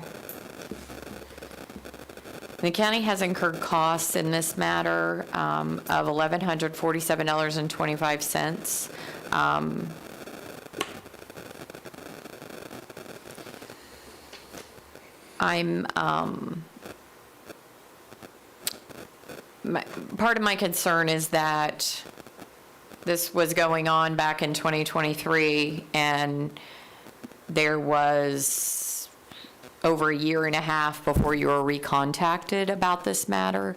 But I do find that the county did incur some costs with respect to the case and that you hadn't fully complied. So I'm inclined to split the costs in half rather than charge you all the costs because of the length of time. But I do find that you did cause the county to have to incur some costs. So in splitting the costs with you, I will order $550 in costs be paid to the county. How long will it take you to pay that? Your Magistrate, I do appreciate the kindness of reducing the cost in light of the, but I did try to resolve the issue at the time that I was requested, and without rehearsing the whole situation. I did try to comply with all the requirements, but there were additional requirements of the fire that I wasn't aware, but since now everything has been resolved. I'm going through a difficult time right now with money. Can I get more time? Yeah, absolutely. Was he not informed of the fire issue, or was the fire issue always part of the original violation? There was issues with him not having a Knox box to be able to get in there for fire, and then fire discovered that the fence was not wide enough. May I? So I did back in when the issue first started. So the fire department did ask me to put a padlock, and I did that. And at that time, I thought the issue was resolved, but I wasn't advised that they needed the gate to be wide in 12 inches. So I was never told that part. And that's the second part that was done since the last meeting. The padlock was put up back then in, I guess, June, the first time that they required that, so. Yeah, the fence and the gate always required a permit from the beginning. But I think that what came into play. When the padlock was inspected, Uh-huh. they were only inspecting that. Okay. They weren't thinking about it being a permit. But wait Okay, a so then second, the if you, I mean, I understand that you're saying they weren't thinking about it, but when did the gate width come to be a thing, and when was that communicated to the respondent? Probably when the fence permit. I don't need a probably, I need to Well, know when it When we was. went out to inspect the fence permit, that is when it would have come into play. Do you all have anything in your records where he was provided notice related to the Since last year. So I would imagine, I'm not the one that does the review for fire, but I would imagine that they wouldn't measure the gate or look at the width of the gate until the permit came in. So until the permit with the site plan came in for review, that's when fire, like I would for the width of the gate, the setback of the gate, the placement of the gate, that's when all of staff would be put on notice of width, setbacks, and all of those things. So when he was told he needed a padlock, he put the padlock on. When the permit, they don't know that it's not legal, non-conforming, previously existing. They don't know the status of the gate. When the permit comes in is when I would think that they would then say it doesn't meet the current standards because the permit's then being come in for review. Okay, let me state it this way. Did you receive any notice of there being a width requirement for the gate? And if you did, when did you receive that notice? Not for the width, Your Honor. In the last meeting, I mentioned that I came to the building department. I met with Liz Parkhurst and the chief fire inspector, Mrs. Diaz. She happened to be there at the time, and we were talking about this issue with the gate. And what I was told is that for fire department reasons and for medical assistance, they needed a padlock. And I did, yeah, that's fine, I can put a padlock, I did. That was all that I was told until I got the hearing notice that I was still under violation, and that's when I... Okay, so from 2023, the permit was never issued till we come before us at the last meeting, and we discussed for the first time that there was a gate width issue. Yeah. No? It was always for the gate. It was always for the gate, but not a width issue, but it still would have been under, Not getting a gate permit by widening it. Can I have you give me some testimony? I don't know if my, oh, there it is. From what I understand is the gate requires a permit for fire code. I might be misspeaking, but it definitely requires a permit. A permit is not issued for this gate in particular because of the actions that he took by widening it at the advisement of the fire marshal in order to get around this compliance issue. Building division has always required a permit for the gate. When the gate was widened to satisfy the fire code requirements, we dropped the violation, saying it's in compliance because that's fire's regulation. But was the, so there Gate was still a, doesn't have a permit. does he need one? Per fire, since he's widened it, to this right here from Chris Otterino. He said the gate's been increased and has a fire Knox padlock on it. This should resolve fire's issues. That was all we needed from them to put the case into compliance. So then there is a permit. There is no permit. It's just been widened to the point that a permit is not required per fire. So the We original. were unaware that was an option at the time this case originated, and we cited him for the installation of a gate without a permit. But you cited it under Chapter 40, Appendix A, Section 105.1, which is failure to have a building permit. Right, because the gate requires a permit. But it doesn't if it's wide enough? That is the way that I understand it from this email from fire. But I don't have any testimony from fire. I just have an email, and I don't really, and we don't have a code telling me that that's the case.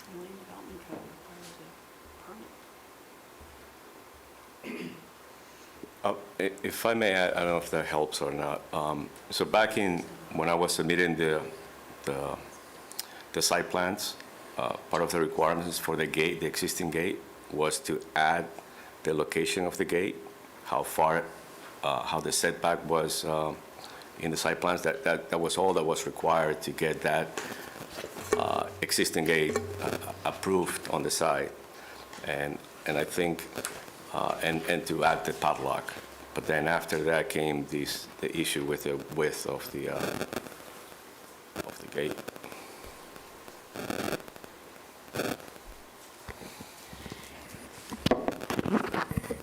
Megan Zanorski for planning. If this was just done in January of this year, all fence and gates require a building permit. Especially a gate would have required traffic engineering approval if it's in the front yard setback. So if this was done without a permit, we would have required a building permit. May I add? But wait a second. But I was just told that the building permit issue was dropped because fire said that we're satisfied, so that there's no permit requirement anymore after he satisfied fire. So because of the age of this and because of the lack of our information related to it, and it's in compliance at this time, I'm going to order that there are no fines attached, or no fees attached to this case, and I'm going to find it in compliance. Thank you. Thank you very much. Just so everybody is more in peace with the situation, Ms. Parkhurst, she replied saying, okay, because you fixed this issue, you don't need the permit for the gate. So she's aware of the whole situation, just in case. Okay. All right. Thank you very much. I appreciate it. Thank you Okay, so so much. I'm just, real quick, I'm looking at the Chapter 40 Appendix A permits, and there's nothing in here related to fire, one way or the other. So I don't know how, and without more information, I can't ascertain what had happened under the original case. So, okay.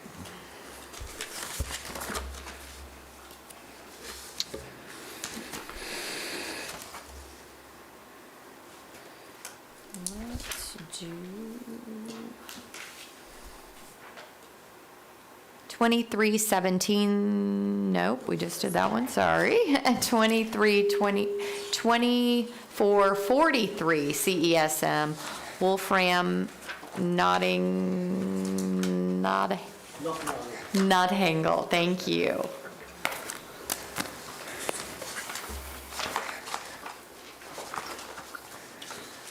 You will raise your right hand, please. Do you solemnly swear or affirm the testimony you're about to give to be the truth, the whole truth, and nothing but the truth? I do. Thank you. Jason Rucker, Seminole County Inspector.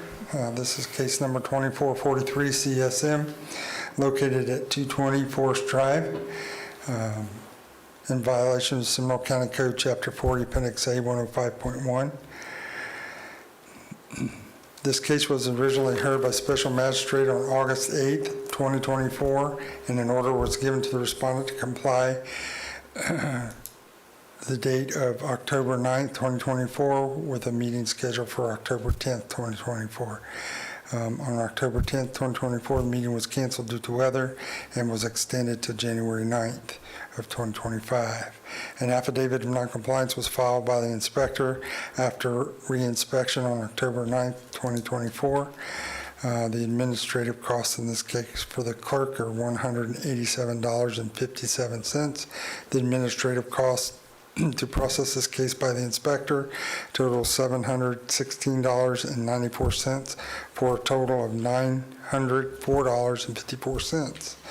Recommend special magistrate issue an order constituting a lien retroactive back to October 9th, 2024, and continues to accrue at $100 per day until in compliance. That completes my presentation.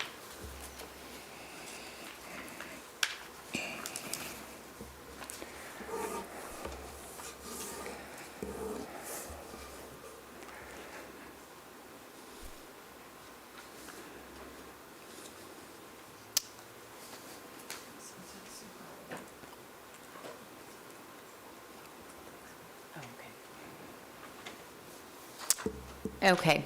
Yes, sir. Yeah, so I did come in, I sat here in August, and, I thought this was going to be an easy one. I would just apply for the permit and get it sorted out. That wasn't quite the case. So if I could just bring a few points really quickly. I know that I'm in violation of section 105.1.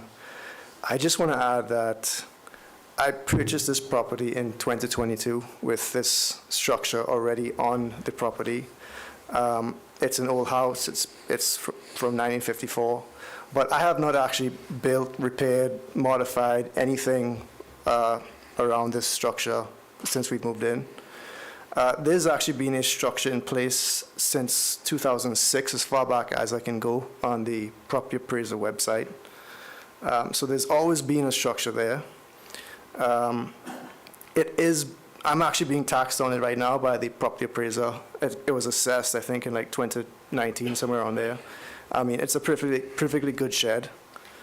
That being said, I am trying to comply. I'm doing everything in good faith to get it done.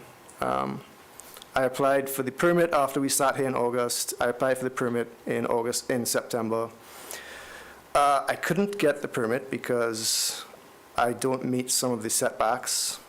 I don't know, when, going back in time, I don't know what the setbacks were, however many years ago it was. But regardless, I applied for a variance in October. I did not get my variance application approved because a piece of the shed a corner of the shed is resting on a utility easement. So, okay, I then applied to the various utility companies, Sunshine, AT&T, FPL. So I'm going through that process now, just in good faith. I'm trying to get it done. But that's kind of where I'm at right now. I did get an approval letter from Sunshine and AT&T, but nothing from FPL yet. So I'm just trying to, I don't know what they're going to tell me. I mean, it could go either way. But that's kind of where it's at for me right now. I mean, I am trying my best, but I do feel like this is a really old structure that's been there for forever. I mean, I haven't touched it. It's there. So I would hate to have to demolish it. It's really well built. It's withstood hurricanes. It's not on anybody's property. It's not bothering anybody. I don't know if there's like a plan B for me that we can, come to some other way of, keeping it there. So if he gets sign off by all the utilities, what's the likelihood of, does he have to come back for the full variance process again? He will have to obtain the vacate first, and then he'll have to go through the variance process. So is it a platted easement? Mm-hmm. So it would just be a vacation of a portion of the platted easement? Correct, of the portion that's encroaching. And I would say it's like maybe a 5 foot or less square. It's like 3 square feet. Yeah, square foot. It's not a lot. It's small. It's a small encroachment, but it's enough. And I can see the electric line right next to it too, so. It's an overhead line, so where the corner of the shed encroaches, he may be able to get that little corner vacated, and then be able to obtain the variance. So unfortunately, I think you are going through your Plan B right now. I know, yep.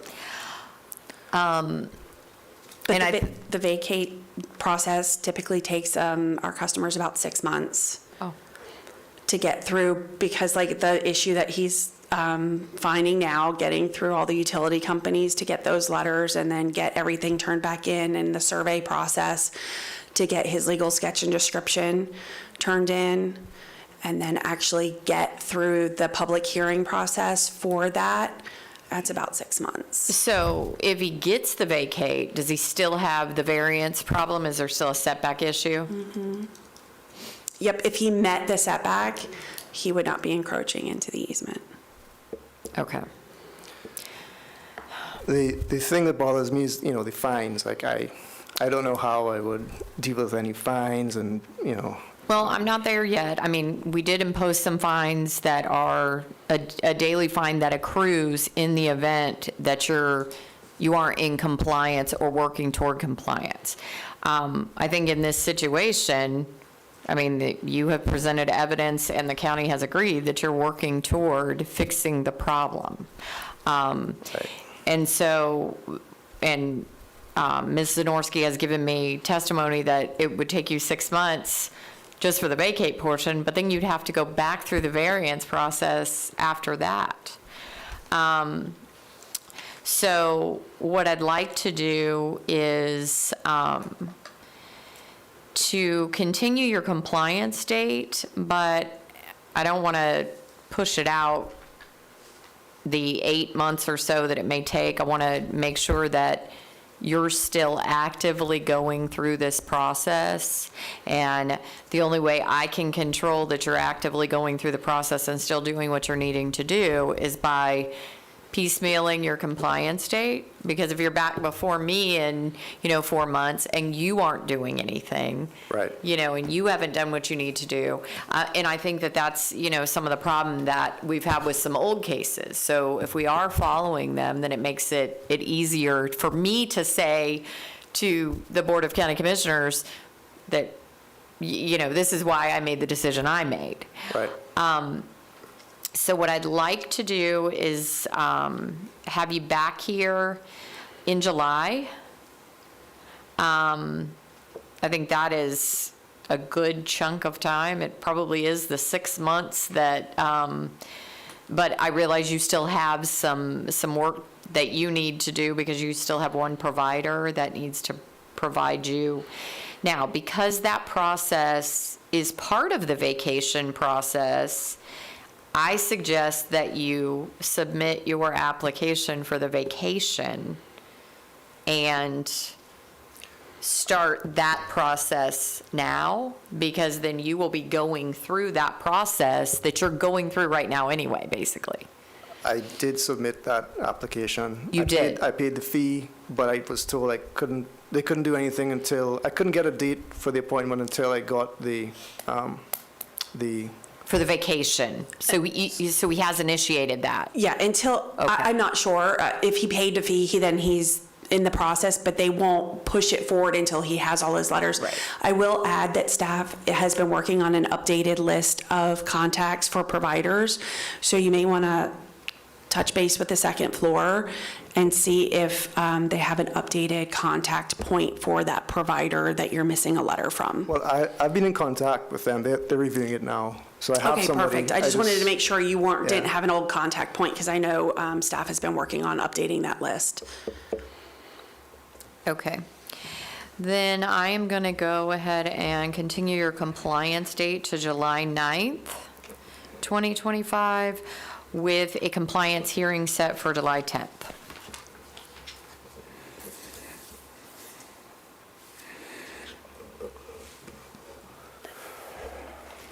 Okay, thank you. Thank you. We're going to go ahead and take a 10-minute break. So we'll be back at 3:40.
are back on the record.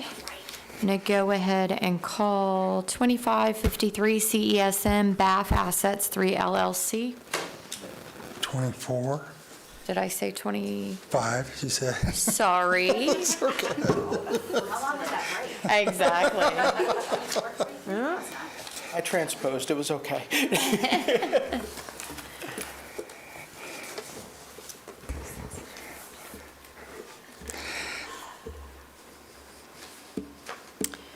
You go ahead and have you raise your right hand. Do you solemnly swear or affirm the testimony you're about to give to be the truth, the whole truth, and nothing but the truth? Yes, ma'am. Thank you. Jason Rucker, Seminole County Building Department.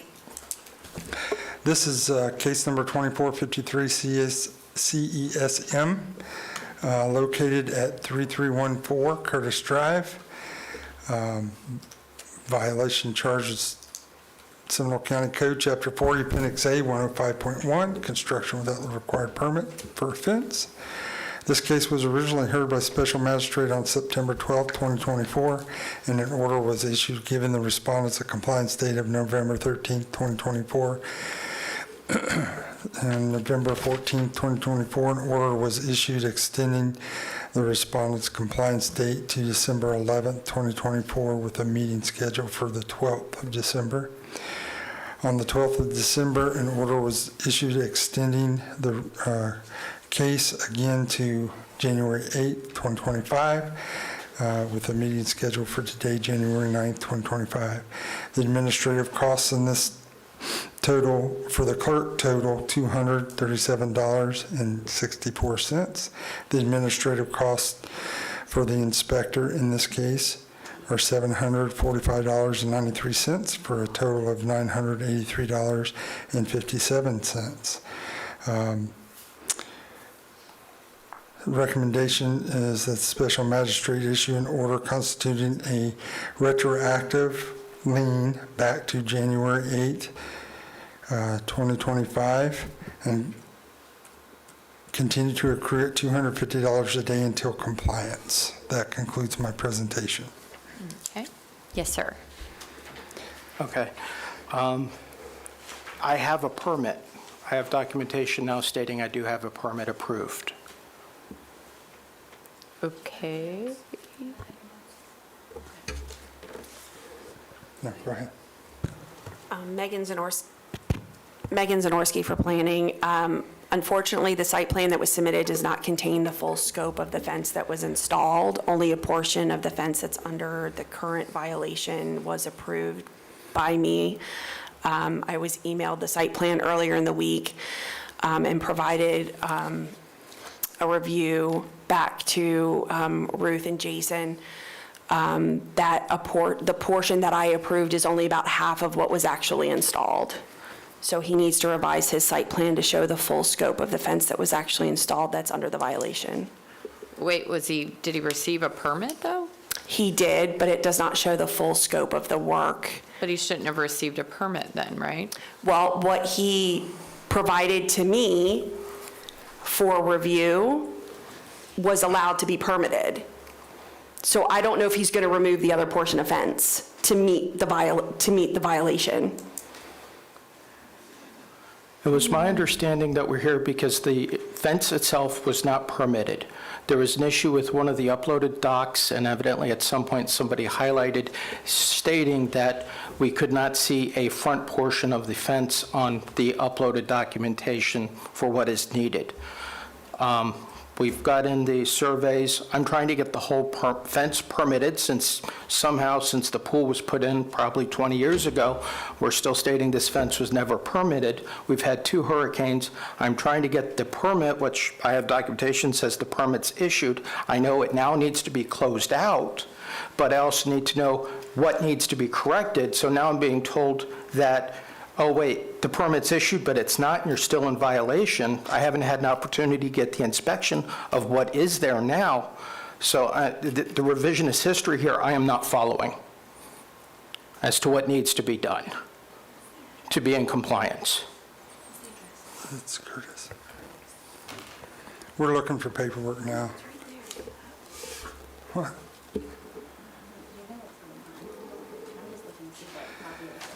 The site plan that was submitted didn't have the full scope of work on it. So, But wait a second. If he submits a site plan that doesn't have the full scope on it, it's up to you all to look at it and say, it doesn't have the full scope on it. I'm not going to issue this permit. he can pull a permit for one section of fence and come in tomorrow and pull a permit for another section of fence. So that's what Megan was trying to explain, is he's allowed to permit just the one section that he did, but he didn't comply with the violation because he needs to do the whole fence around the property. And I don't always know that these are code violations when I'm reviewing the permits. So I get a residential permit, and they're not always coded that they're code violations. So I was trying to look for an aerial of the property, and I don't see one. Can someone show me where the fence? It's the approved survey for the fence permit. Okay, this is the approved survey that I'm looking at. And there's a highlighted yellow area off to the left. You want to put this up there and then show me where the fence, what part's been permitted and what hasn't? Hey, Megan, if you can. Was the application for an entire fence for the permit? Megan, if you can confirm this on E-Plan or Navline where you're at, this is a copy of the approved survey associated with permit application 24-14623. That is correct. That is the approved site plan. According to this, the highlighting is kind of faded here, but you can see that there's definitely yellow highlighting for this gate closer to lot 13C and this fencing here. I can't really tell. It's really faded here. This might be part of that site plan, that approved site plan. I need to know what parts of this fence are approved. The left run from the house to the side and from that side lot line is what I approved. Just So this that says not included is not included. Well, that's part of the plat, but. I believe portion is chain link, which is not our stockade. Correct. So it's from the house to the side property line, and that run down the side property line is what's approved on this site plan. Can someone point to it? Because I have, So. you can probably do it over here on the, okay. So just straight down? So from the house to the side property line, and this run down the side property line, that's what's been approved on this site plan. Okay, and where else is there fencing that needs to be approved? The other side of the house. So from the house to the side property line, and then this side run as well. Okay. Do you see, was that not included? It should have been, because we don't have a permit for any fence, so I would not permit a portion of the fence or direct my contractor. We need a partial permit, because from day one that myself and my assistant manager have been here, you don't have a fence permit at all. So anything that's ours needs to be permitted. There was a question on setback, which I think is where part of that highlight came in, because it didn't transfer over to the system somehow when it was uploaded. What made you think you were approving only a partial part of the fence?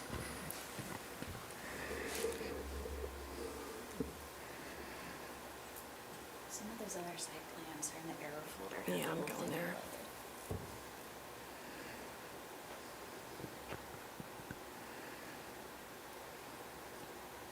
I'm sorry, they have about 20 files in the error folder, so. Nope, you're fine, take your time.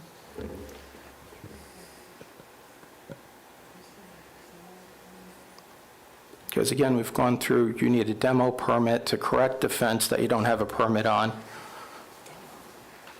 And then we got multiple documentation of this form versus that form versions that were uploaded. Oh, this form isn't filled out incorrectly, you actually need to use this form. Who's the contract? Who's the contractor?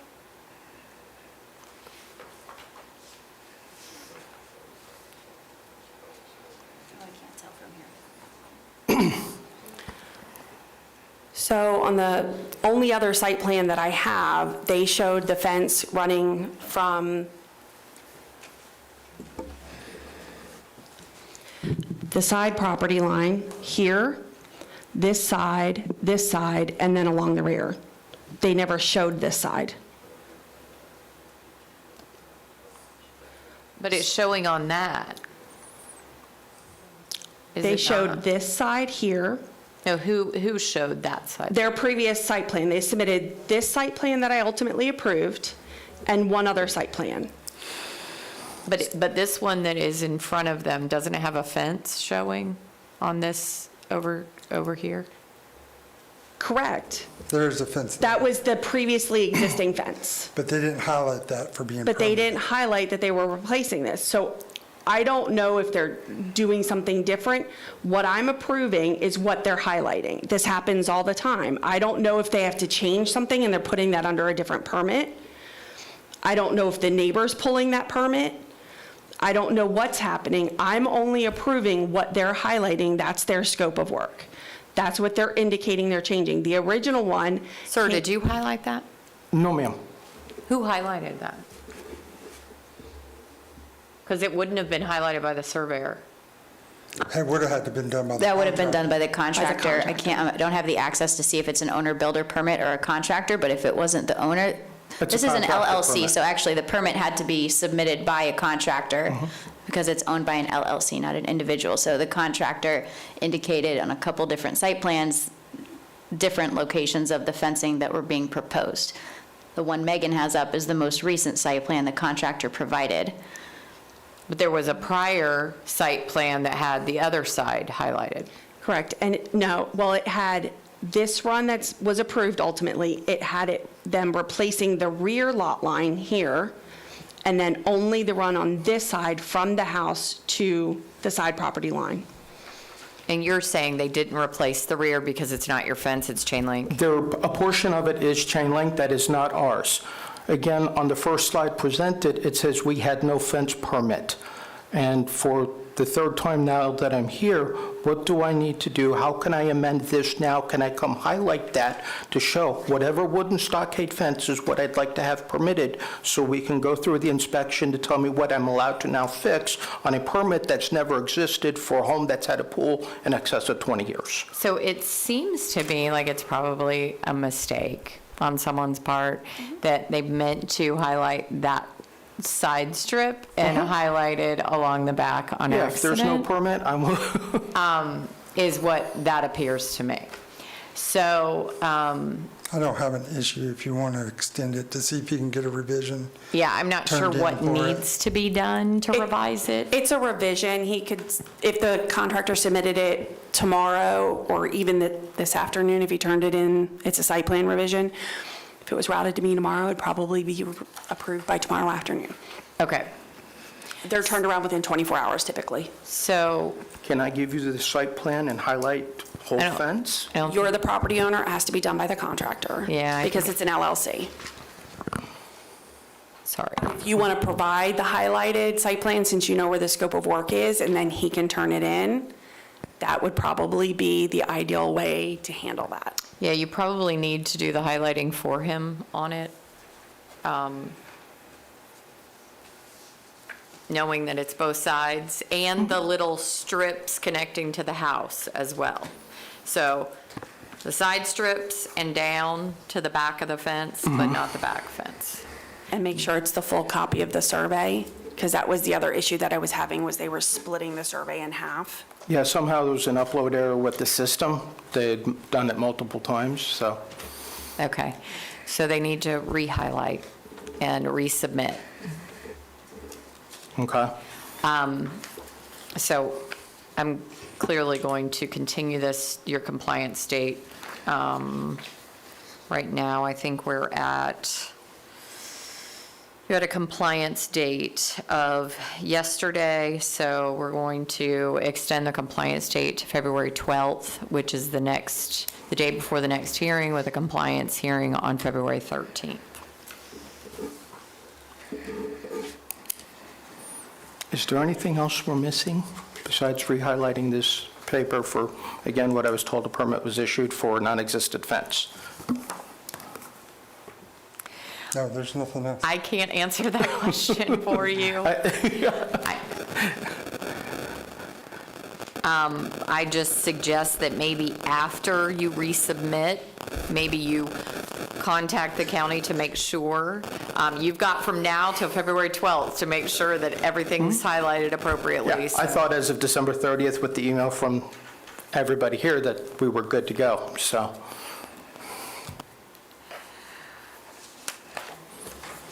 Okay, so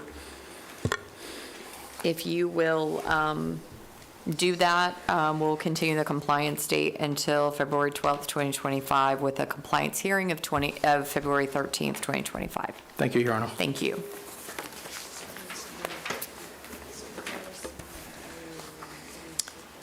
Next case, 2440 CESM, Rebecca Wiggins.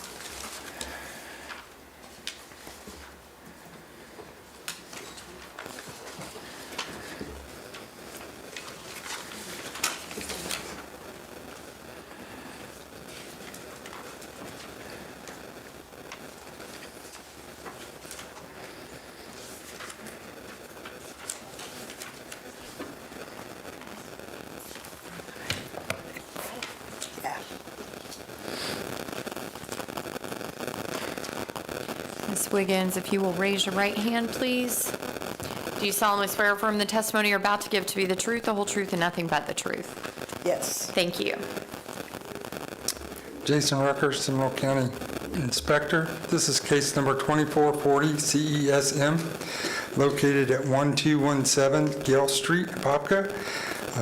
Violation Seminole County Code, Chapter 40, Appendix A, 105.1. This case was originally heard by Special Magistrate on August 8, 2024, and an order was issued giving the respondent a compliance date of October 9, 2024, with a meeting scheduled for October 10th. On October 10th, it was canceled due to weather and was continued to December 12th, 2024. On December 12th, 2024, Special Magistrate issued an order continuing the case again to January 9th, 2025. Administrative costs in this case for the clerk are $227.15. Administrative costs for the inspector in this case are $942.65, for a total of $1,169.80. Recommend the Special Magistrate issue an order constituting a lien retroactive back to October 9th, 2024, and continues to accrue for $50 per day until in compliance. When I was out to deliver the notice here for this hearing, I was able to talk to her, and she's been trying to get engineering for the carport and has not been having any luck, but I'll let her speak to that, just so you know. That concludes my presentation. Thank you. Yes, ma'am. Do you have something you'd like to add? Well, you asked me last time to get a measurement of the carport, and I did that. I've got it right here if you want it. It was a little wider than my driveway, and they were curious about that. So, From a standpoint for setbacks or something? I don't.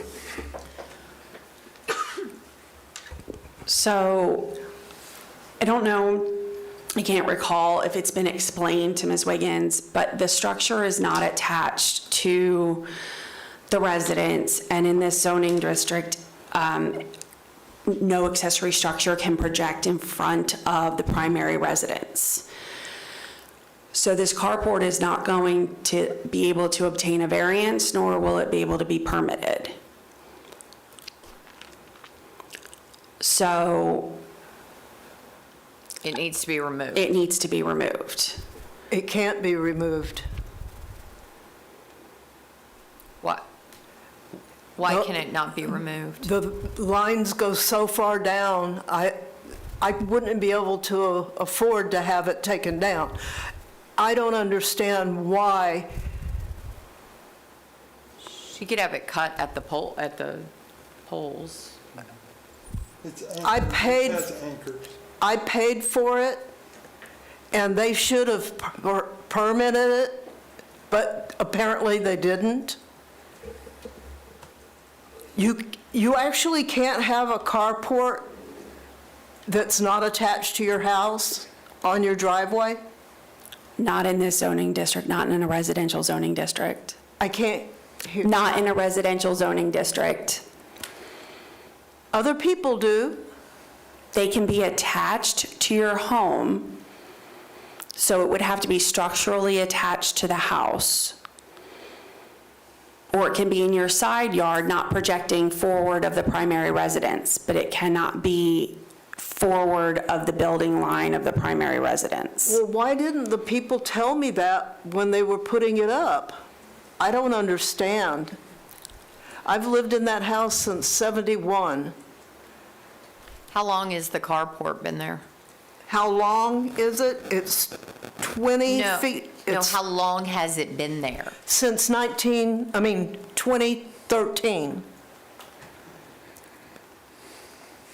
Honest.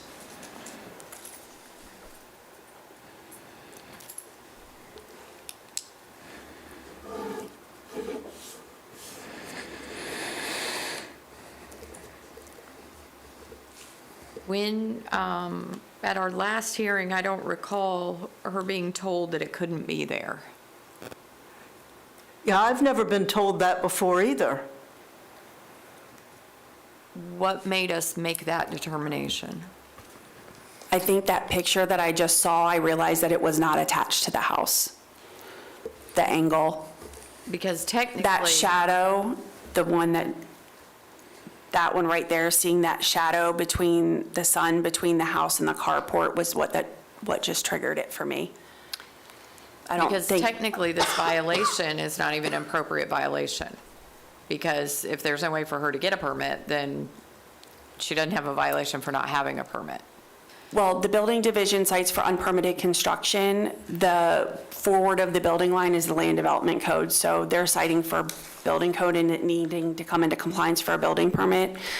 That's when, if they were to apply for a building permit, that's when it would come to me and they would not be able to obtain it because they would not be able to obtain a variance, nor would they meet setback requirements. Right, but I would have needed to know that before I entered an order saying that she needed to get a permit. Because when she was before us, I told her she had to get a permit. I understand, I apologize, I did not realize that it was not attached to the house. And she can attach it to the house and get a permit for it, and it can be there. How? Well, they had pictures of it, pardon me, I'm sorry. They had pictures of it on the paperwork that I've got here, that it shows that it wasn't attached. I mean, she can structurally attach it. She could, add another breezeway, make the roof connect. I mean, there's a lot of things they can do with these structures to make it comply. That's up to her if she wants to do those things. We don't tell them how they can make them comply. We just tell them they have to get a building permit to comply. But I'm struggling a little bit now with this. This is more of a land development code violation than it is a building permit violation. If I were to have somebody put an attachment from it to the house? They're saying yes. Oh, okay, then that's what I'll do. Okay, so that's something you're willing to do? Yeah. It would still need to meet setback requirements, so on your site plan, it would still need to meet front yard setbacks, side yard setbacks, but yes, it is a possibility that if it was structurally connected to the house, that you could keep it. Okay. And so maybe the individual who does the connection for you could get the permit for the full thing? Right. Okay. We'll take care of it. I mean, I had no idea that they didn't get a permit the first time. I had no idea. And it's been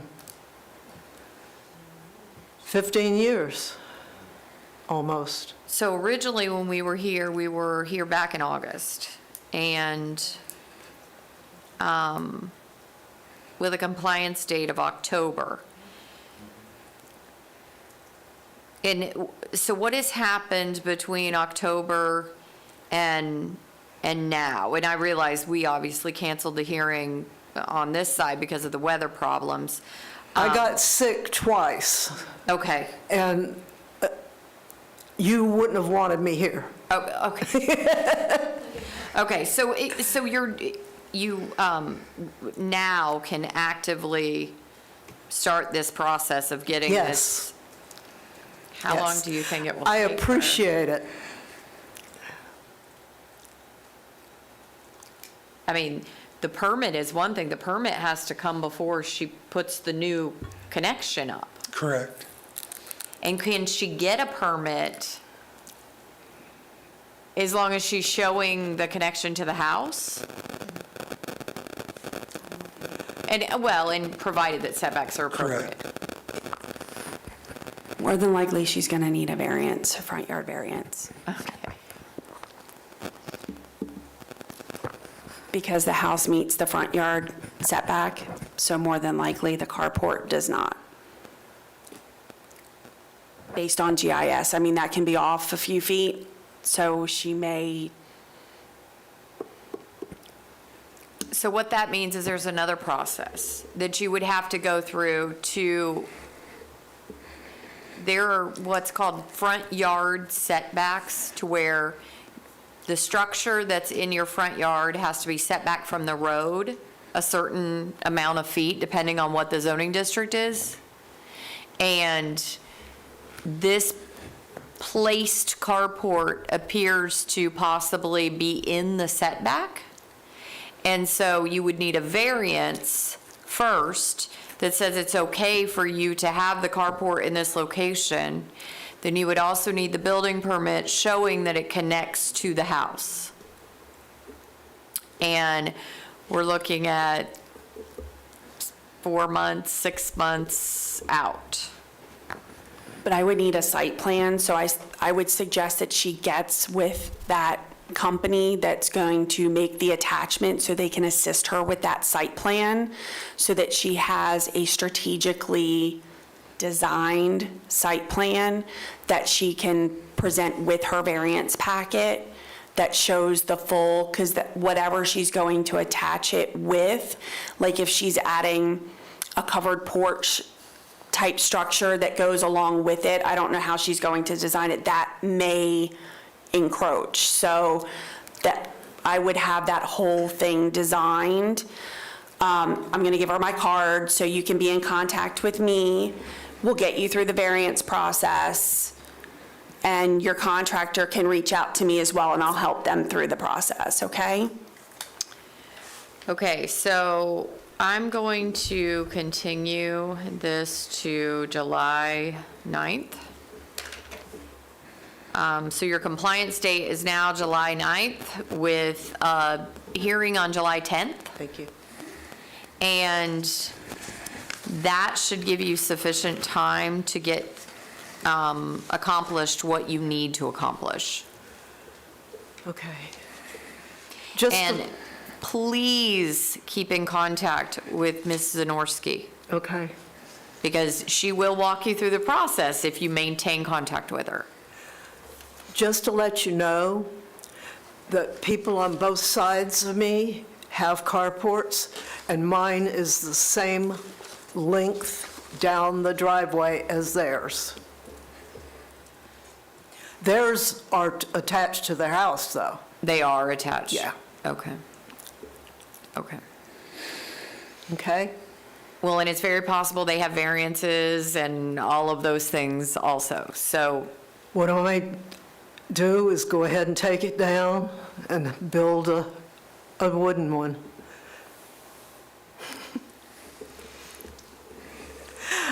I'm sorry to cause so much trouble. I really am. No, not at all, not at all. I think you're in the right hands now, and as long as you maintain contact with the county and go through the process, it should work the way that it's supposed to. Thank you. Thank you.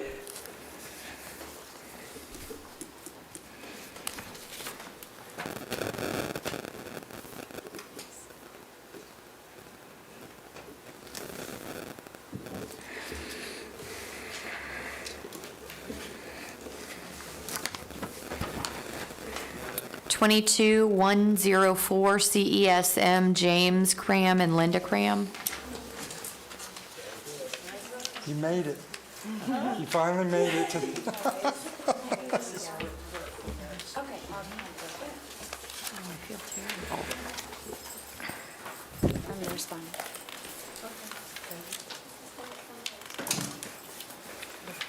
Thank you.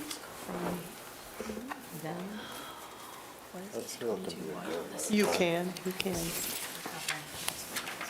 And this is just cleanup. Where, when did we send a new notice?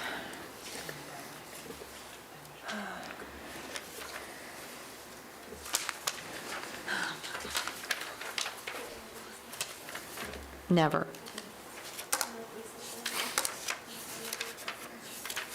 This is good.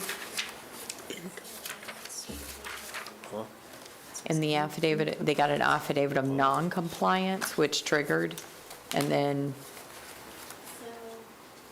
they came back. This isn't my order, so this is Kim's. They got an extension through.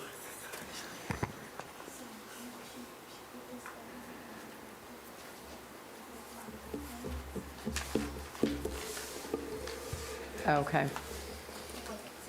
So this wasn't sent? It was, and it's back from 2022.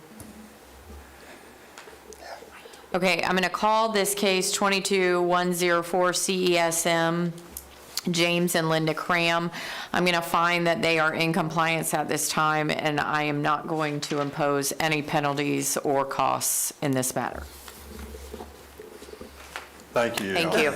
You have no idea how happy that makes me. They have worked hard to get into compliance. All right. Yes. Final inspection on the last one is tomorrow. Awesome. I got the letter on the deck. That'll be done. Perfect. And then we're getting the bulldozer. And I'm personally driving it over the garage. There you go. We're out. All right, great, thank you. Is that why you made us stay all this time? Had I known you were here and in compliance, we would have heard you sooner. So, sorry about I that. told him, I said best for last, probably not. That's right. No, it is. You're best for last. There you go. I said 11 permits just about to be done. Oh, goodness. Yeah, that's why I gave you that list. It's like, look at all of these. And then I think I'm done, and I find one from 2003 that the contractor didn't close. And it's like, Well, all done now. Thank you. Thank you. See ya. You're welcome. Okay, you want to submit, put that on there. Okay, let's start back over, 2472 CESM. Jason Rucker, Inspector, Seminole County. This is case number 2472 CSM. This is for the property located at 3021 Freedom Trail in Oviedo. A violation charge is Seminole County Code, Chapter 40, Appendix A, 105.1. Interior renovations to include mechanical, electrical, plumbing, and building without the required permits.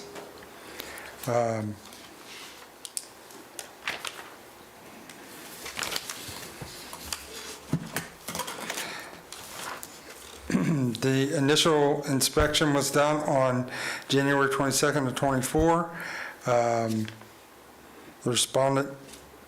The notice to the respondent was January 22nd, '24. Compliance date and extensions were given, and a follow-up inspection shows that via on-site and via the computer show that the violations remain on the property. This is the proper appraiser's picture of the website where it shows that Erlen Rodriguez and Mindy Hernandez are the owner records of the property. This is a copy of a signed return receipt for notice of the hearing. Here are the pictures that show the renovations being done. They're in the process of And this is still there, still right there at that. They did exterior stuff as well, windows.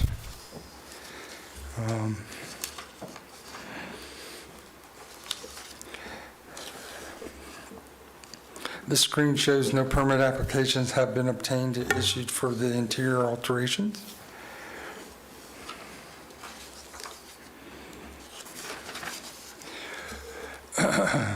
This slide indicates the code that we cited them for, Seminole County Code Chapter 40, Appendix A, 105.1.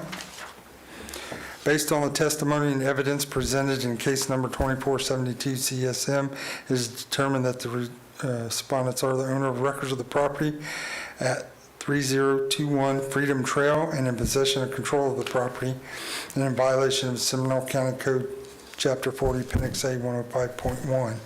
I further recommend that special magistrate order the respondent correct the violation on or before March 12, 2025. In order to correct the violation, the respondent shall obtain the required permits for the cited violation. If the respondents do not comply with the order, a fine of $50 will be imposed for each day the violation continues or is repeated after compliance. The respondent must contact the inspector to verify compliance. I have presented a copy of this presentation to the clerk and request that it be entered into record. That concludes my presentation. The electronic case file will be accepted into the record as evidence. Can you give me information regarding this being a repeat violation? Was there a prior failure to obtain a permit on this property or with this respondent? Repeat offender, just meaning that this particular property and this particular property owner have multiple cases for unpermitted construction. The last case had a lien imposed back in November 2023. This particular case is just regarding the interior alterations, which include mechanical, electrical, plumbing, and building. The scope of work on the violation for the previous case that had a lien imposed was for different violations within the building code. But they were still failure to obtain a permit related? Yes. And are they currently active on the property? Is there an active order and code case with a fine running? Yes, the lien was imposed in November 2023. A stop work order was issued on the property. They continue to operate and have construction performed. What were the prior failure to obtain permits? What type of work? Installation of fencing, gates, columns, exterior staircase, a pole barn addition, drywall, paver driveway and courtyard, and demolition of mobile home. So that went through an entire case. Do you have the code enforcement case number on that? 23-53 CESM. And same property owners? Correct. And then time passed, and now here we are with violations again for different type of failure to secure proper permits. Correct. Okay. I'm going to find that the property owner, Erlane Rodriguez Santos and Mandy Reyes Hernandez, have been properly noticed to be at this hearing and have failed to attend. I'm going to find that there is sufficient evidence to show that they are in repeat violation of Seminole County Code Chapter 40, Appendix A, Section 105.1. And I'm going to order that they bring the property into compliance with the new permit violations by March 12th, 2025, or a fine of $500 a day will be imposed.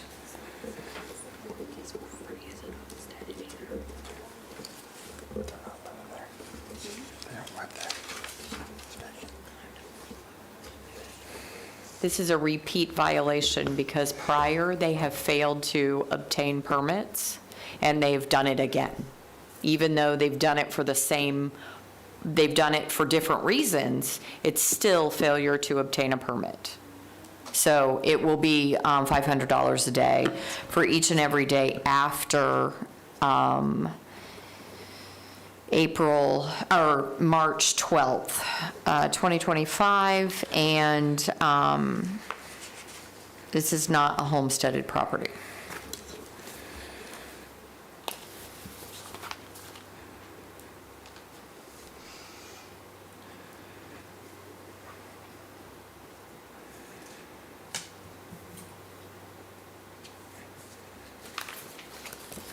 Okay, next case, 2336 CESM, Patrick McCarthy and Nicole McCarthy. Jason Rucker, Seminole County Inspector. This is case number 2336 CESM. I do need to tell you that he called me yesterday and said that he was admitted to the hospital and wouldn't be able to be here today. So let's go ahead and continue till the next hearing date in February. I will not continue compliance, I'll just continue the hearing. Okay.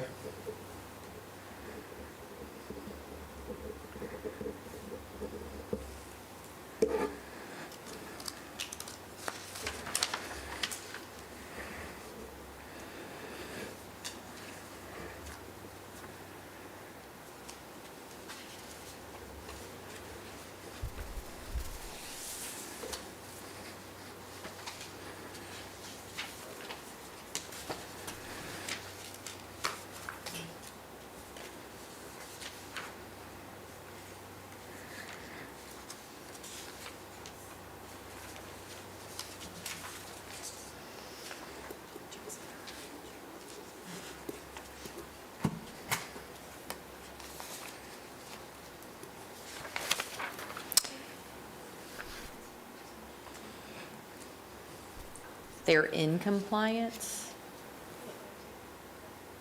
Yes, they are in compliance. Okay, let me look at that one a second.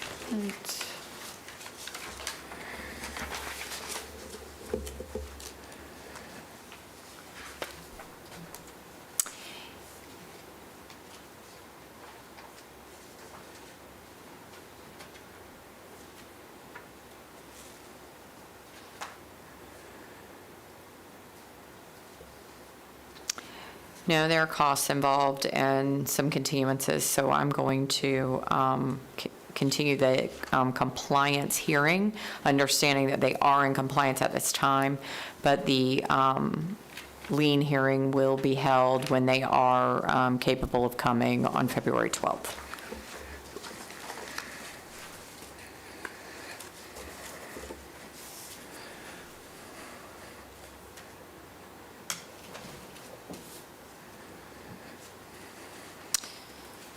Okay. 2437, no, 2213 CESM. Jason Rucker, Seminole County Inspector. This is case number 2213 CESM, located at 499 Rocky Brook Court. In violation of the Seminole County Code, Chapter 40, Appendix A, 105.1. This case was originally heard by Special Magistrate on February 10th, 2022, and an order was issued giving the respondent a compliance date of June 10th, 2022. On June 9th, 2022, Special Magistrate issued an order extending the compliance date to August 11th, 2022. An affidavit of noncompliance was filed by the inspector after reinspection on August 12th, 2022. On March 9th, 2023, Special Magistrate issued an order extending the compliance date to April 8th, 2023. An affidavit of compliance was filed after the inspector re-inspected. An affidavit of repeat violation was filed by the inspector after reinspection on June 12, 2024. An affidavit of noncompliance was filed by the inspector after reinspection August 6, 2024. On August 8, 2024, Special Magistrate issued an order extending the compliance date to October 9th with a meeting of October 10th. And on October 10th, we were closed due to weather conditions. November 14th, 2024, Special Magistrate issued an order extending the compliance date to January 8th, 2025, with a meeting date of January 9th, 2025. Administrative cost to process this case for the clerk totals $405.55. The administrative cost to process this case for the inspector is $504.80 for a total of $910.35. Recommend that the Special Magistrate order constitute a lien for repeat violation retroactive back to January 8th, 2025, and it continues to accrue at $500 a day until in compliance. That completes my presentation. I'm going to find that my amended order dated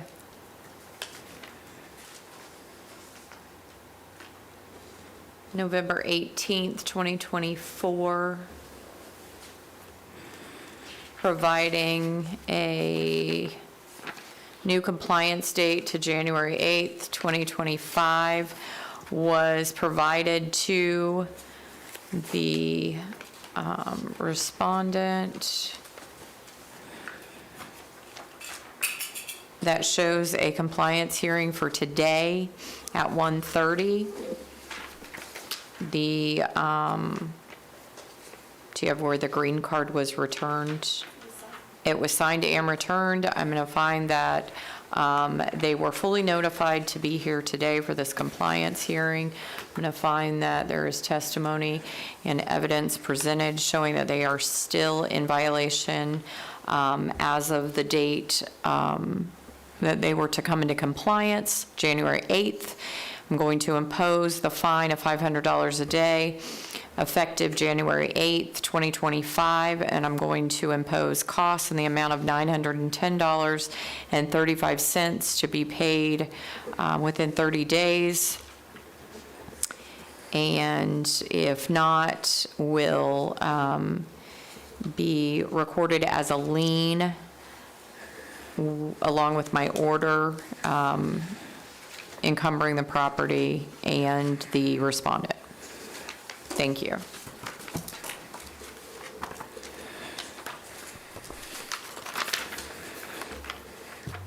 (2437) CESM, Jason Turner.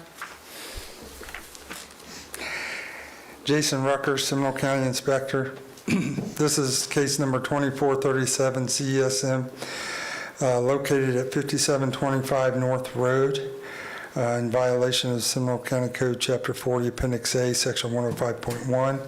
This case was originally heard by Special Magistrate on July 11th, 2024, and an order was issued giving the respondents a compliance date of October 9th, 2024, with a meeting scheduled for October 10th. October 10th had to be canceled due to weather. So it was rescheduled for December 12th. On December 12th, an order was issued extending the compliance date to January 8th, 2025, with a meeting date of today, January 9th, 2025. The administrative cost to process this case for the clerk was $207.07. The administrative cost for the inspector was $875.70 for a total of $1,082.77. Recommend the Special Magistrate issue an order constituting a lien retroactive back to January 8th, 2025, and continues to accrue at $250 per day until in compliance. That concludes my presentation. going to find that my amended order was the green card return sign on the amended order dated December 19th, 2024. Okay, the green card was signed and returned.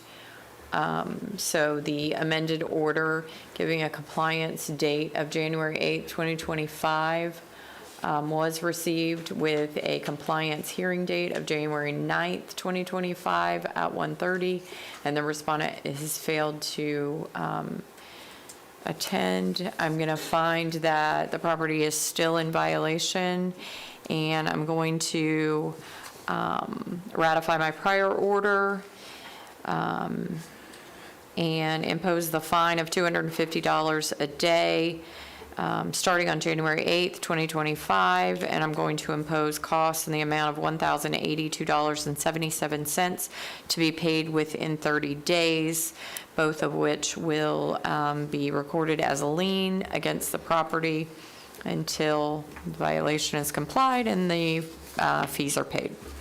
Thank you.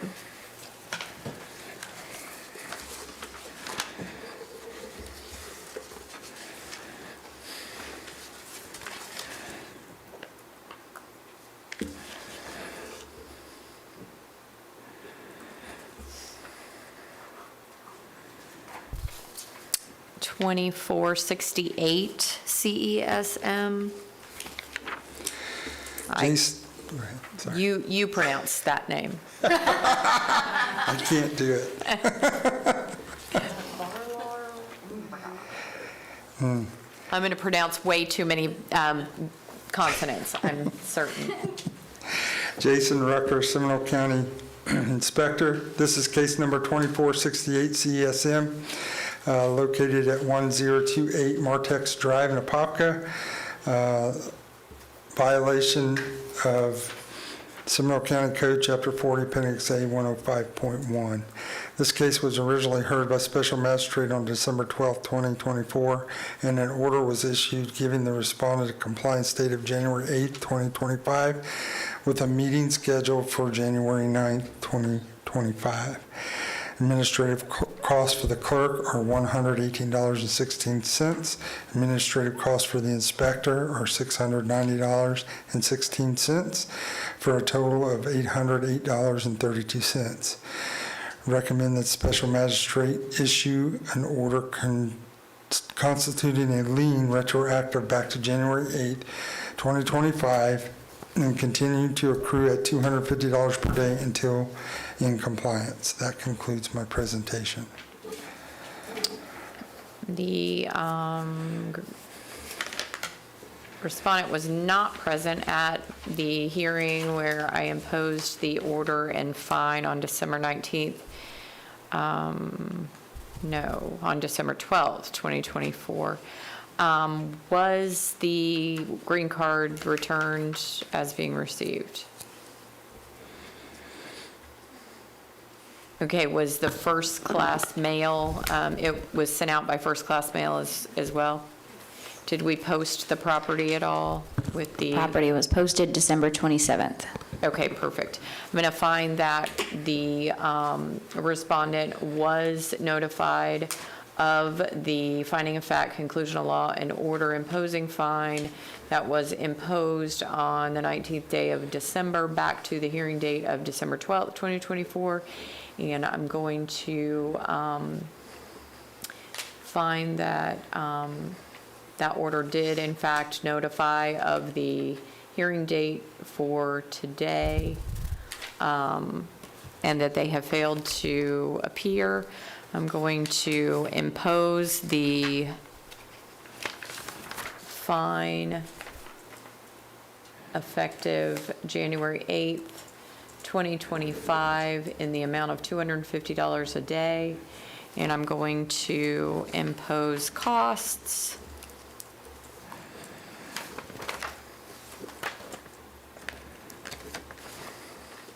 in the amount of $808.32 to be paid within 30 days.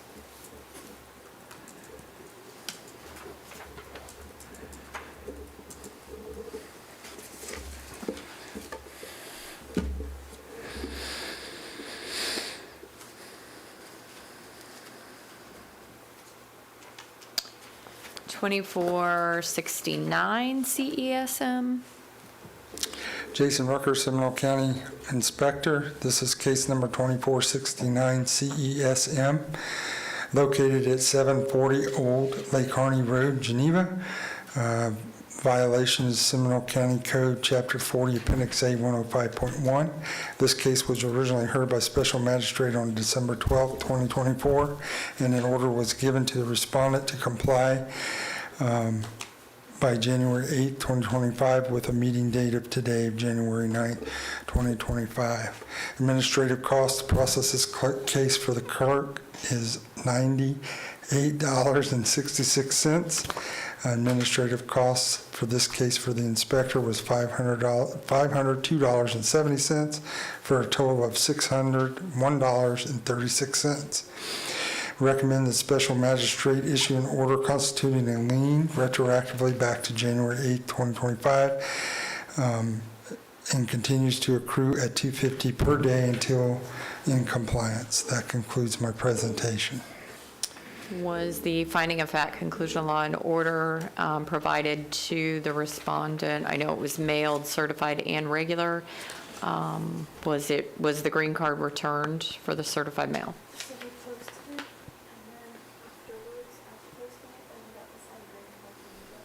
Okay, so the green card has been returned and the property was posted.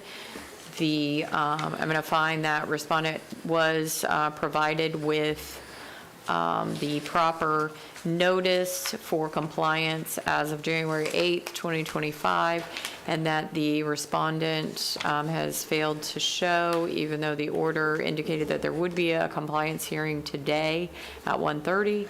I'm going to find that the property evidence has been provided to show that the property is still in violation, and the fine, I'm going to ratify my prior order dated December 12th, 2024, or dated December 16th, 2024, I'm sorry, with a hearing date of December 12th, 2025. I'm going to impose the fine in the amount of $250 a day effective January 8th, 2025, and I'm going to impose costs in the amount of $601.36 to be paid within 30 days. Okay, I believe that's the last case.